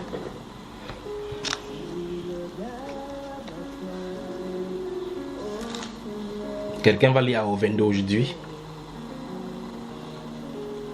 Ou bien les plages de Libreville sont en train de laisser courir.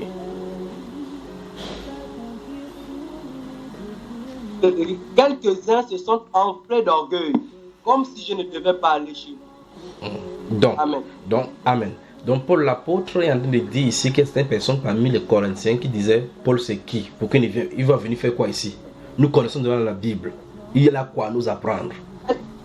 Il dit que là, ils sont enflés d'orgueil. 1 Corinthiens chapitre 4 verset 18.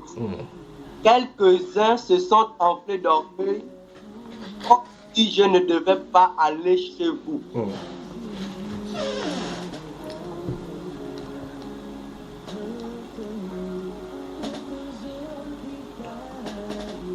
Je crois qu'il y a un décalage là avec Bovendo, n'est-ce pas? Pourtant, nous sommes à quelques 9864 km de vous là maintenant. 964 km. Alors, donnons-nous une respiration musicale et puis le temps que la connexion se stabilise, d'accord? On revient.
M'éloigner du but que tu es pour moi.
merci à la technicienne qui a le doigt sur les boutons qui distillent aujourd'hui encore dans Gabon dans la sainteté.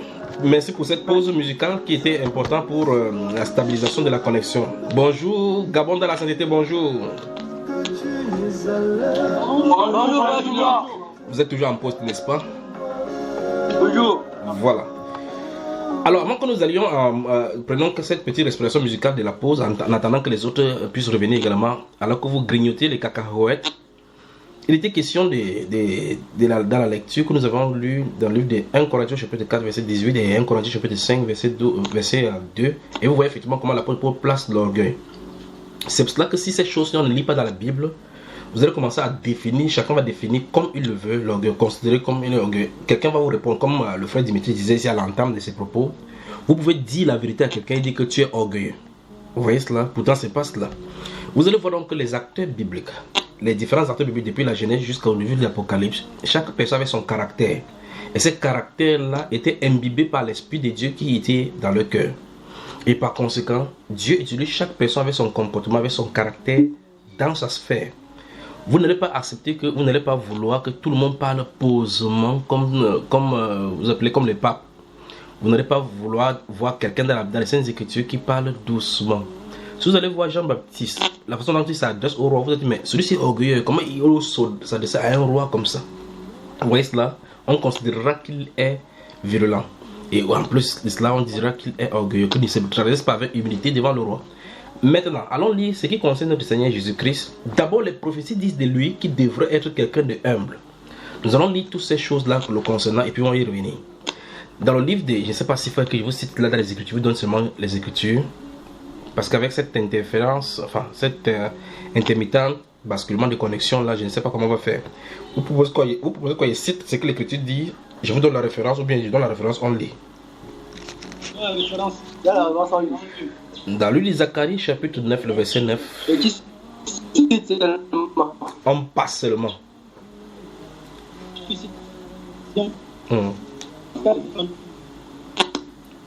Cette connexion la dérange. Vous avez moi là, vous m'entendez? Oui, je l'entends. Voilà. Zacharie chapitre 9, le verset 9. Zacharie chapitre 9, verset 9. Vous y êtes? Oui. Oui. Allons-y.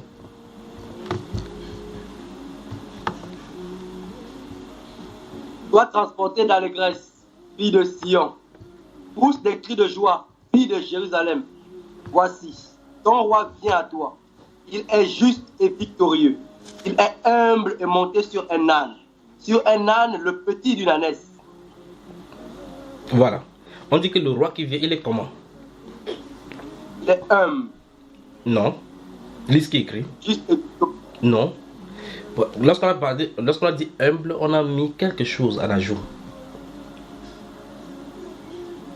Et monté sur un âne. Allons-y, relis donc le tour de la phrase d'abord. Parce qu'à cette ligne-là, tu vas me malaxer ici. Sois transporté dans l'allégresse. Sois transporté dans l'allégresse, fille de Sion. Pousse des cris de joie, fille de Jérusalem. Voici, ton roi vient à toi.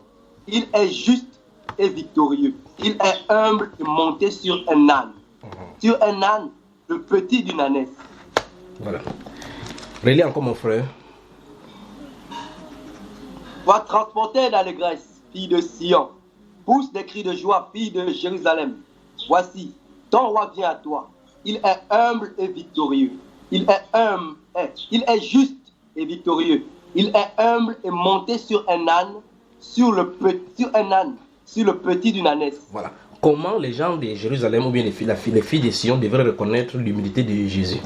Maintenant, si vous prenez donc ce Jésus qui est en train de venir, et effectivement, nous voyons effectivement qu'à l'entame de son entrée dans le livre de Matthieu chapitre 21, quand il est entré dans Jérusalem, on voit effectivement que, écoutez bien, écoutez-moi très attentivement, la personne qu'on dit qui venait avec humilité sur la montagne, sur l'âne là, va se diriger au temple, et première chose, il va commencer à casser les choses des gens dans le temple, oui ou non?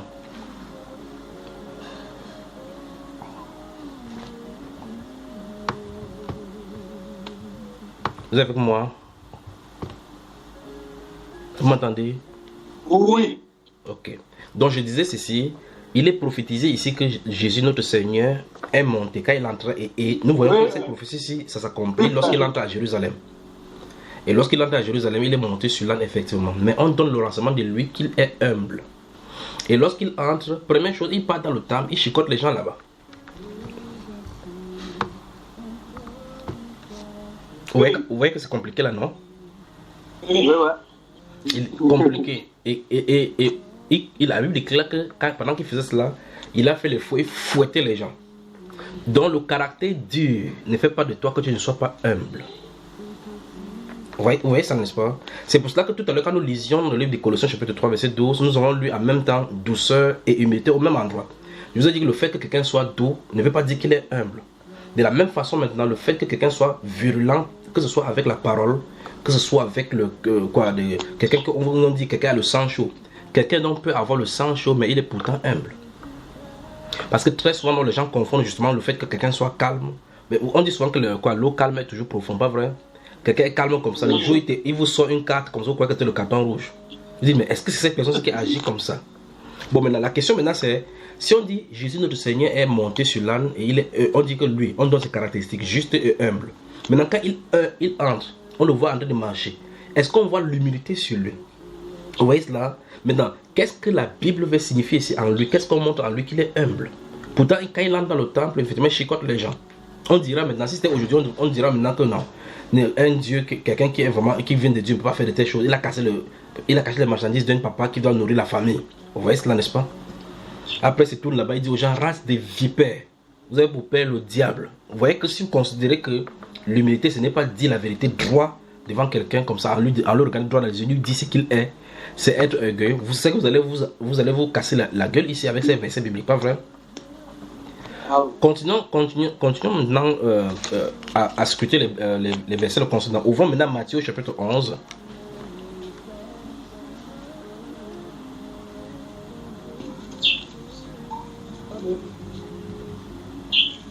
Matthieu chapitre 11. Le verset 28 et 29. Matthieu 11, 28, 29. Oui. Venez à moi, vous tous qui êtes fatigués et chargés, et je vous donnerai du repos. Prenez mon joug sur vous et recevez mes instructions, car je suis doux et humble de cœur, et vous trouverez du repos pour vos âmes. Une fois de plus, c'est le Seigneur Messie qui nous invite à venir à lui, et il dit qu'il s'est défini comme quelqu'un qui est doux et humble de comment? De cœur. De cœur. Donc vous voyez que si vous cherchez à l'extérieur du Seigneur Jésus-Christ son apparence d'humilité, vous ne trouverez rien, pas vrai? Amen. Parce que la Bible déclare même déjà qu'il n'avait rien pour nous plaire. Mais ici il dit que vous veniez à lui, il est doux et humble de cœur. Ça veut dire que son cœur est humble, malgré qu'il soit comme ça, il est obligé de dire la vérité. Suivez-le chez Simon, vous allez voir, on va l'inviter pendant que cette femme pécheresse va venir pour lui laver le visage le pied avec les larmes. Un monsieur vous invite normalement pour manger de sa nourriture. Si le plan humain, l'humilité voudrait que quand il dit n'importe quoi, au moins vous acceptez diplomatiquement. Mais quand vous l'invitez, quand ça ne va pas, il vous crache la vérité en face. Il est en train de manger votre propre nourriture. Pas vrai, mes frères? Amen. Avec la définition humaine, on dira qu'il n'est pas humble. Mais pourtant, lui, il dit, à moins que vous dites que Jésus, notre Seigneur, ment, il dit qu'il est humble de cœur. Allons-y dans le livre de Philippiens, maintenant, chapitre 2. Philippiens, chapitre 2, verset 2 à 10.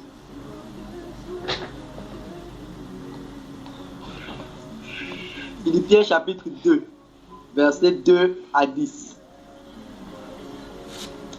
Rendez ma joie parfaite, ayant un sentiment, et un même sentiment, un même amour, une même âme, une même pensée.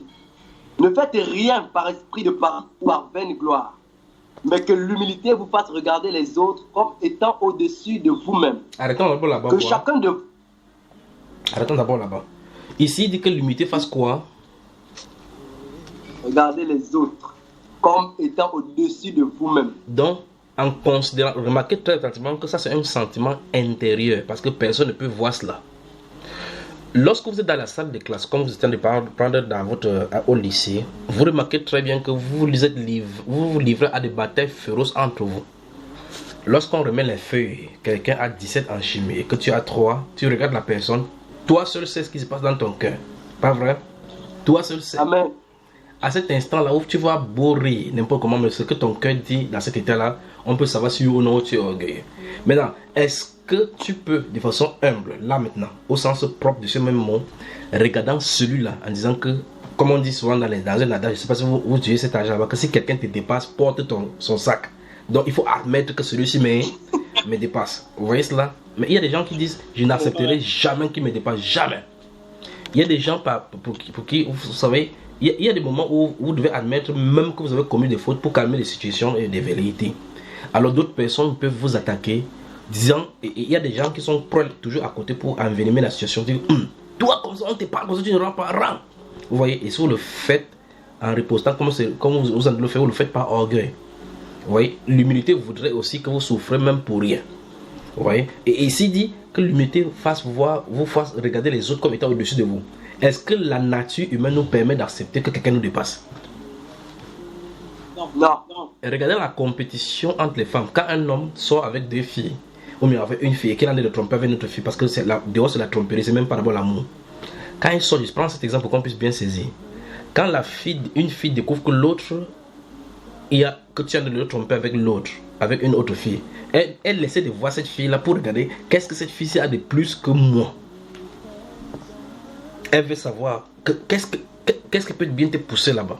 Vous voyez cela? Et en faisant ces choses, la Bible déclare que le Saint-Esprit dit qu'elle veut se montrer qu'elle est au-dessus, elle n'est pas humble. Donc vous voyez que l'humilité là, il faut qu'on le tire véritablement doucement pour vraiment saisir le sens. Lorsque vous écoutez quelqu'un prêcher la parole, vous dites, cette personne, est-ce que si elle ne peut pas dans l'écriture, à cet instant tu es orgueilleux. Parce que la Bible déclare là que l'humilité fasse voir les uns comme étant au-dessus de vous. C'est pour ça que Paul l'apôtre a dit justement que la connaissance enfle. La connaissance enfle. Il y a des gens qui quand ils connaissent déjà 2 versets bibliques, ils savent déjà citer comme ça là.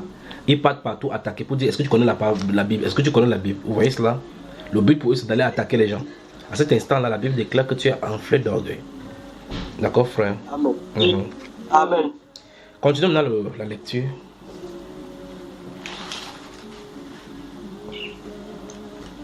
Ayez en vous les sentiments qui étaient en Jésus-Christ, lequel, existant en forme de Dieu, n'a point regardé comme une proie à arracher d'être égal avec Dieu, mais s'est dépouillé lui-même, en prenant une forme de serviteur, en devenant semblable aux hommes, et ayant paru comme un simple homme.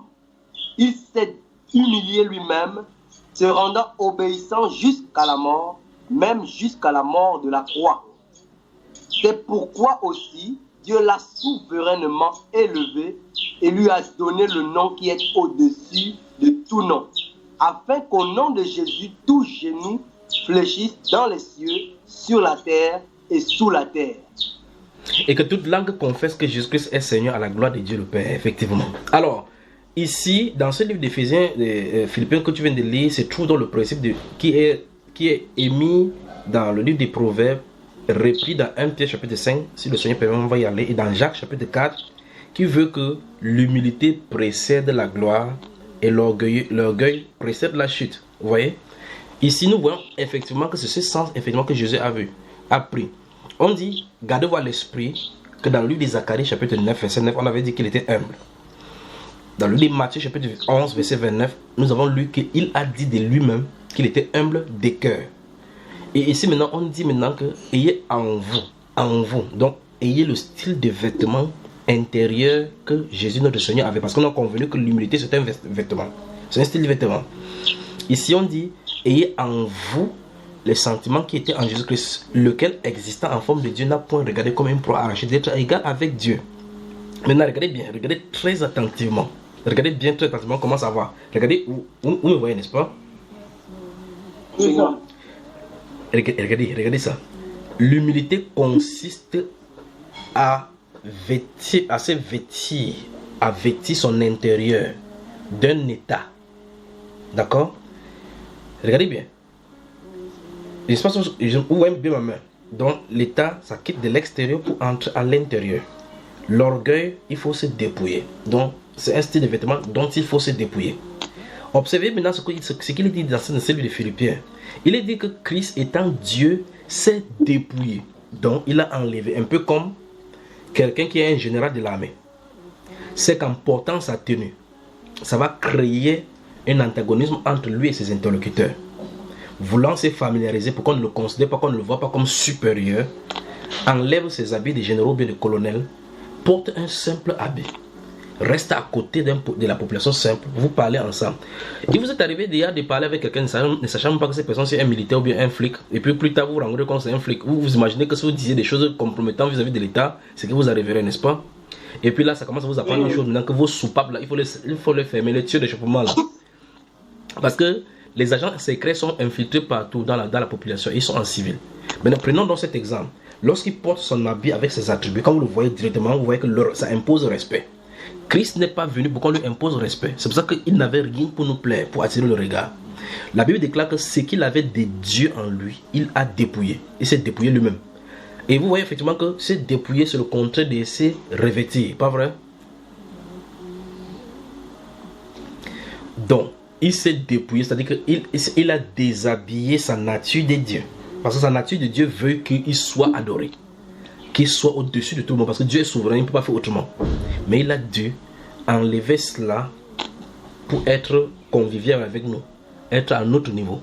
Bien plus encore, il n'a pas seulement été à notre niveau. Parce qu'il y a des services que vous demandez à un président. Vous ne demanderez jamais à un président de la République d'entrer chez vous et nettoyer le sol, il fera. Il ne fera pas.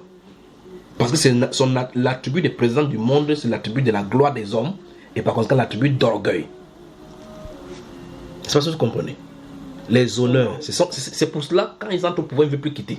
Même s'ils sont paralysés, ils veulent seulement rester là. Même s'il faut qu'ils signent avec... Même s'il faut qu'il a... Vous suivez mon regard, n'est-ce pas? Même s'il faut qu'il signe les décrets avec le stylo arrêté avec la bouche, il veut seulement rester là-bas. Vous pensez que c'était pour servir vraiment la population. Quand c'est pour servir, vous êtes quelque part pour servir. Vous travaillez, ça vous fatigue. C'est que vous souhaiterez plutôt que quelqu'un vienne prendre le relais, pas vrai? Mais maintenant, comme c'est quelque chose où on te sert, arrêtez, on dit que le président de la République devrait être le premier serviteur. Parce que Christ, notre Seigneur, a dit dans Matthieu chapitre 20 que celui qui veut être grand soit votre serviteur. Donc maintenant, les rois, les princes de la terre, plus les tyrannisent plutôt et dominent. Et par conséquent, ils dominent avec orgueil parce qu'ils ont des attributs, ils ont des militaires avec eux, ils regardent du coca, il suffit qu'un claquement de doigts, l'argent est là, puis on va voyager où il est. C'est la gloire de ce monde dont Satan a proposé au Seigneur Jésus. Jésus a dit qu'il n'en veut pas de cela. Il n'en veut pas. Vous voyez, je sens de vouloir indiquer la façon dont Jésus a défini ici l'humilité concernant sa personne. Parce que depuis, on a dit qu'il était humble. Puis lui-même il a dit qu'il était humble de cœur. Et si on dit qu'il faut connaître ses sentiments en lui, on donne donc l'explication que, étant Dieu, il pouvait se prévaloir d'être Dieu. Se présenter comme Dieu, gronder tout le monde. Vous voyez? Mais imaginez la personne qui t'a créé. C'est tient là-bas, un être humain qu'il a créé vient, se positionne devant lui, ment. En le regardant droit dans les yeux, que je l'ai entendu dire qu'il va détruire ce temple et construire en 3 jours. Imaginez ce Dieu-là, étant là, badigeonné avec tout le genre de sang sur lui, on a craché sur lui, des crachats coulaient au-dessus de lui. Le sang, pendant que le sang coulait dans ses yeux, regardant un soldat qu'il a créé, parce que c'est lui le créateur, venu vers lui, gifler, PAM! Il dit, toi le prophète là, dis nous prophétise, qui t'a giflé? Vous pouvez accepter ça, frère? Il y a des moments donné où peut-être, vous savez, quand vous étiez dans le monde, il y a des gens comme moi, comme ça, qui ne donnent pas le lait. Donc, tu vois une petite fille que tu aimes là, tu veux prouver par A plus B, même si quelqu'un, tu ne peux pas taper, quelqu'un te dit un mot qui n'est pas droit, tu vas vouloir montrer que tu es un homme. Pas vrai, frère? Juste. Tu bagarres comme ça, tu bagarres chaque fois avec un clin d'œil qui va regarder cette fille là pour voir vraiment que tu n'as pas tu as intérêt à ne pas perdre ton honneur devant cette fille. C'est pas vrai, frère? Et là, on est dans l'orgueil. C'est pour ça que c'est la vanité, l'orgueil et la vanité. Notre cœur était enflé dans le monde dans tous les sens. Grâce soit rendue vraiment au Seigneur Jésus-Christ pour ceci. Or, le Seigneur nous présente ici dans le livre de Philippiens qu'il était Dieu. Il a enlevé la partie de Dieu, si on peut dire ainsi. Il s'est déshabillé pour dire, ok, je veux être semblable à vous. Le simple fait d'avoir fait cela montre qu'il est humble. Parce qu'un président ne descendra pas sur votre échelle, jamais. Il ne descendra pas. Un président ne descendra pas sur votre échelle. Parce que ses attributs constitutionnels lui disent d'être différent des autres. Vous voyez cela, frère? Votre frère, le frère du clock est derrière vous là, s'il est président du Gabon maintenant, vous allez dire qu'il est devenu orgueilleux, que comment, quelqu'un avec qui je mangeais, oui, c'est quelqu'un avec qui tu mangeais, mais il est entré dans la cour des grands. Maintenant, pour entrer là-bas, vous avez des barrières. Vous appelez à un moment donné, il ne décroche même pas. Vous dites, mais c'est un ministre. On a grandi ensemble dans le même village, on a joué ensemble, oui. Mais l'orgueil a atteint un autre niveau, niveau national. Or, ce sont les attributs qui lui donnent cela. Quand vous lisez la constitution gabonaise, on dit par exemple, voici les prérogatives du chef de l'État, de la fonction présidentielle. En tant que chef de l'État, en tant que président de la République, voici les prérogatives, voici le pouvoir qui lui sont conférés. Lui-même ne peut pas faire quoi que ce soit contre cela. Il a besoin des gardes du corps. Le président gabonais ne peut pas rouler sans le garde du corps parce que son service lui attribue automatiquement qu'on veille sur lui parce qu'il incarne une institution. Et cette institution-là ne va pas sans la gloire. Et qui dit gloire, donc dit orgueil. Vous voyez cela? Donc vous ne pouvez pas séparer cela de la chose de ce monde. Or, Dieu lui, il est en train de montrer plutôt le contraire. Parmi les chrétiens, il dit par exemple que quelqu'un qui veut être grand, qui se rabaisse plutôt. Or, c'est ces rabaissés-là qu'il a montré dans ces Philippiens. On dit lesquels existant en forme de Dieu, il ne sait pas seulement dépouiller. Quand il est devenu semblable à nous, ça veut dire qu'il est venu à notre égalité, ce qui était déjà un problème. Que Dieu qui est grand, notre créateur, revient à notre niveau. Le créateur qui vient au niveau de la créature entre dans la créature pour goûter ce que la créature ressent. Après s'être arrivé à ce niveau, il s'est rabaissé encore moins que nous. Il est allé plus bas en prenant une forme de serviteur. C'est terrible. Terrible. Le laveur de pieds, nettoyeur de pieds, Dieu Tout-Puissant.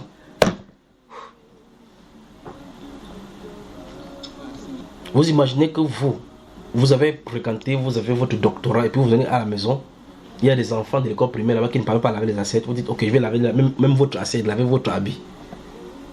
Vous voyez comment ça peut chambouler là. Mais dans le monde, les gens ne saisissent pas cela. Il y a peu de gens qui peuvent le faire, qui peuvent laver sans régimer. Que son petit frère mange, il jette l'assiette, il vient prendre, il ne va pas laver. Moi, j'ai fréquenté, je suis un docteur, je te parle, tu dis régime, tu as le CPE. Vous voyez ça, l'orgueil, n'est-ce pas? L'orgueil de la vie. La convoitise des yeux. Mais la Bible dit que l'humilité fasse voir les autres comme étant au-dessus de vous. Mais comment tu vas faire, toi qui as le doctorat, alors que quelqu'un a CPE, comment tu vas faire pour le voir qu'il est au-dessus de toi? Comment? Parce que ton diplôme dit clairement que tu es au-dessus de lui. Comment tu vas faire pour admettre que ton CPE et son CPE dépassent ton doctorat? Ça n'a pas de sens. Vous voyez cela? Mais pourtant, bibliquement, ça a des sens. Lorsqu'on considère l'intérieur de la personne, pas l'extérieur, pas ce que les gens ont à l'extérieur. Si on considère ce qui est à l'intérieur de la personne, vous verrez que cette personne a 2 yeux, 2 oreilles, une bouche, il a une âme, un esprit, et il peut avoir une intelligence supérieure au vôtre sans avoir été dans l'école que vous êtes. Et par conséquent, c'est ce qui est en lui qui doit être considéré, pas ce qui est à l'extérieur, mais ce qu'il a acquis par les moyens tant frauduleux que les tricheries de ce monde-ci. Vous me suivez, mes frères? Matthieu chapitre 18. J'espère que vous me saisissez. Gabon dans la sainteté, bonjour.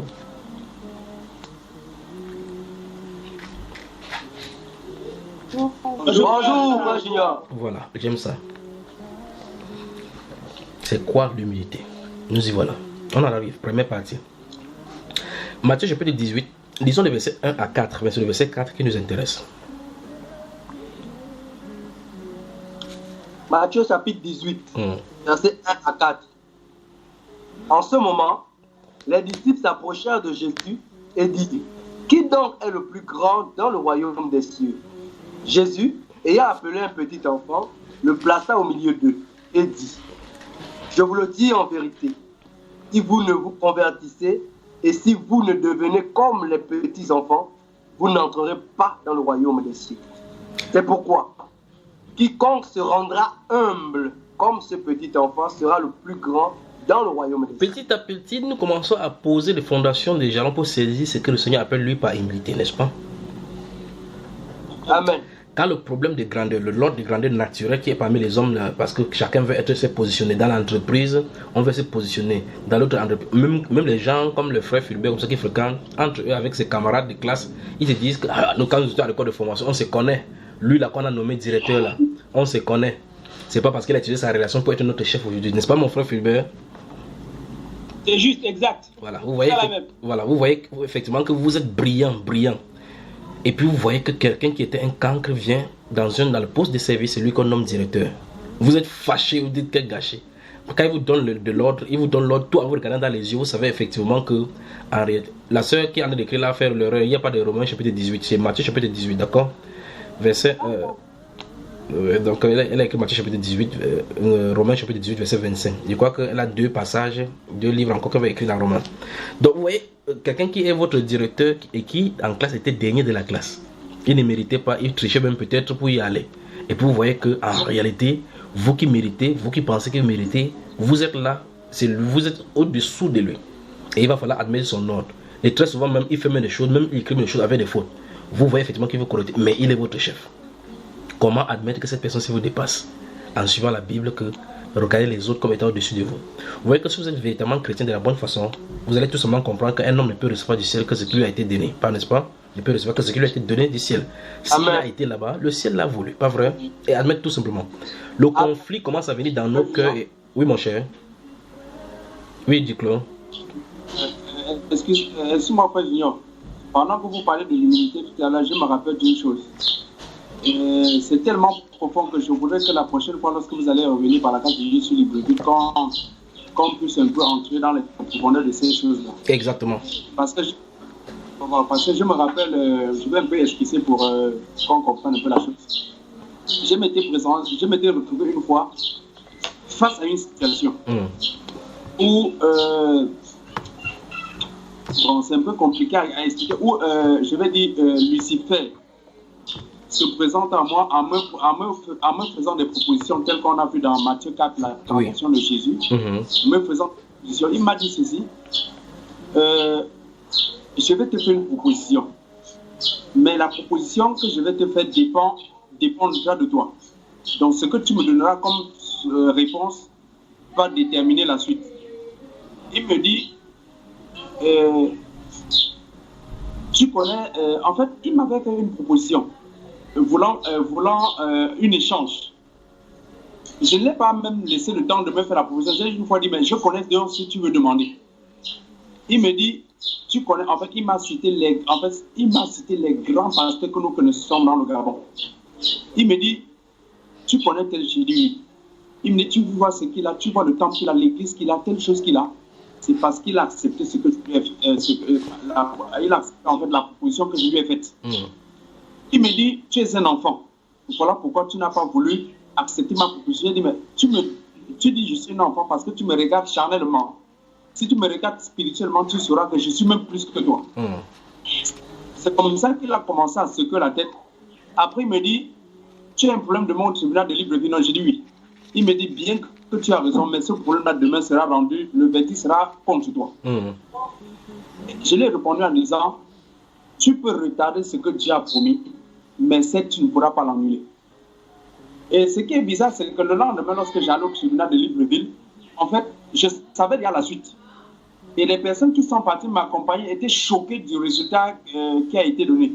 Puisque j'avais en fait toutes les preuves, mais par contre, le verdict était rendu contre moi. Oui. Et ce que je voulais dire, c'est quoi? Il m'a dit ceci.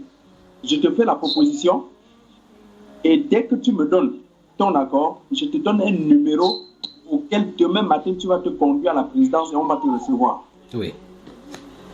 Il me dit, tous ceux-là sont passés par mes mains, tous ceux-là que j'ai cités sont passés entre mes mains et tout ce qu'ils ont, c'est moi qui les ai donnés parce que j'ai de l'argent, j'ai le pouvoir, j'ai tout. Un peu comme dans Matthieu 4. Oui.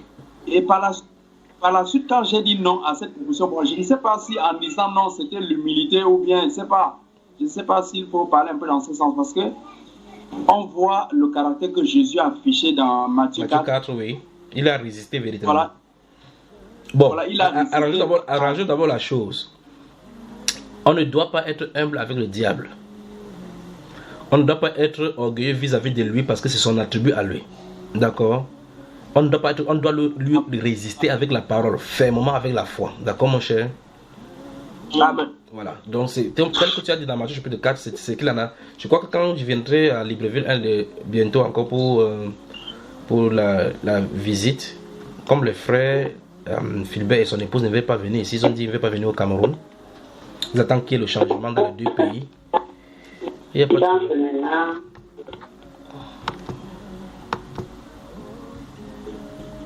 Vous m'entendez? Oui, frère, on comprend. Voilà. Donc frère, du coup on va y revenir. On va revenir du côté du Gabon pour parler de toutes ces choses-là.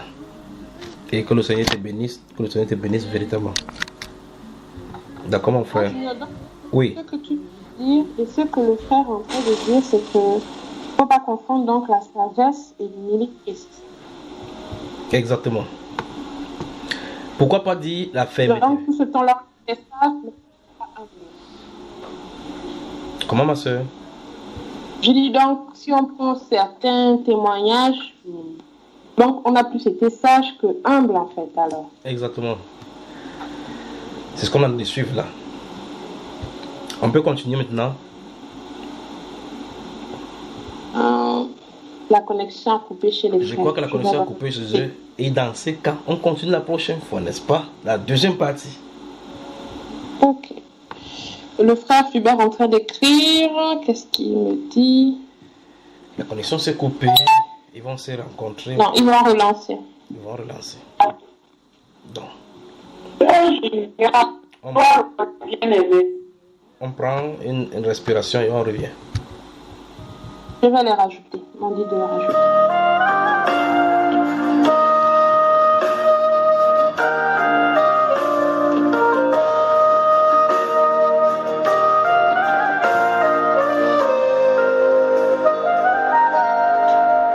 Je servirai mon Seigneur, je servirai sa puissance et chaque jour son amour servira son peuple tout.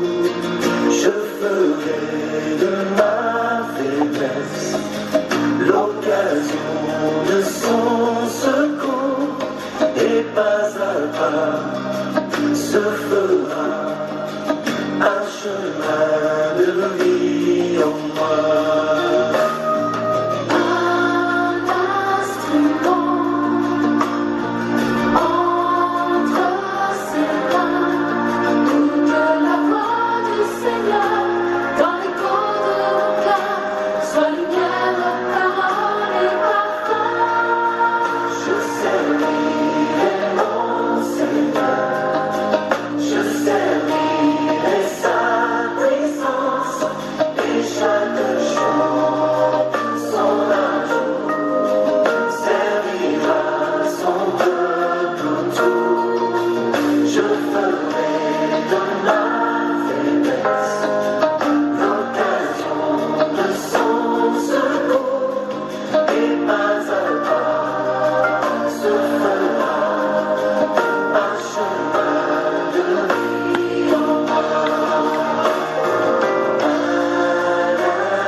Ils ne sont pas connectés, n'est-ce pas? Non. Non. Si vous nous prenez à l'instant, C'était Gabon dans la sainteté, première partie, l'humilité selon le Seigneur. Nous reviendrons la prochaine fois dans la deuxième partie pour entrer et comprendre ce thème ô combien important pour l'Église afin que notre personnalité et notre vie avec Christ et nos relations, tant avec les chrétiens et les croyants et les non-croyants ainsi que les non-croyants, soient au beau fixe devant le Seigneur selon son appréciation. Bonsoir et à bientôt. Et torture par-dessus tout. Seigneur, ma prière et que tu façonnes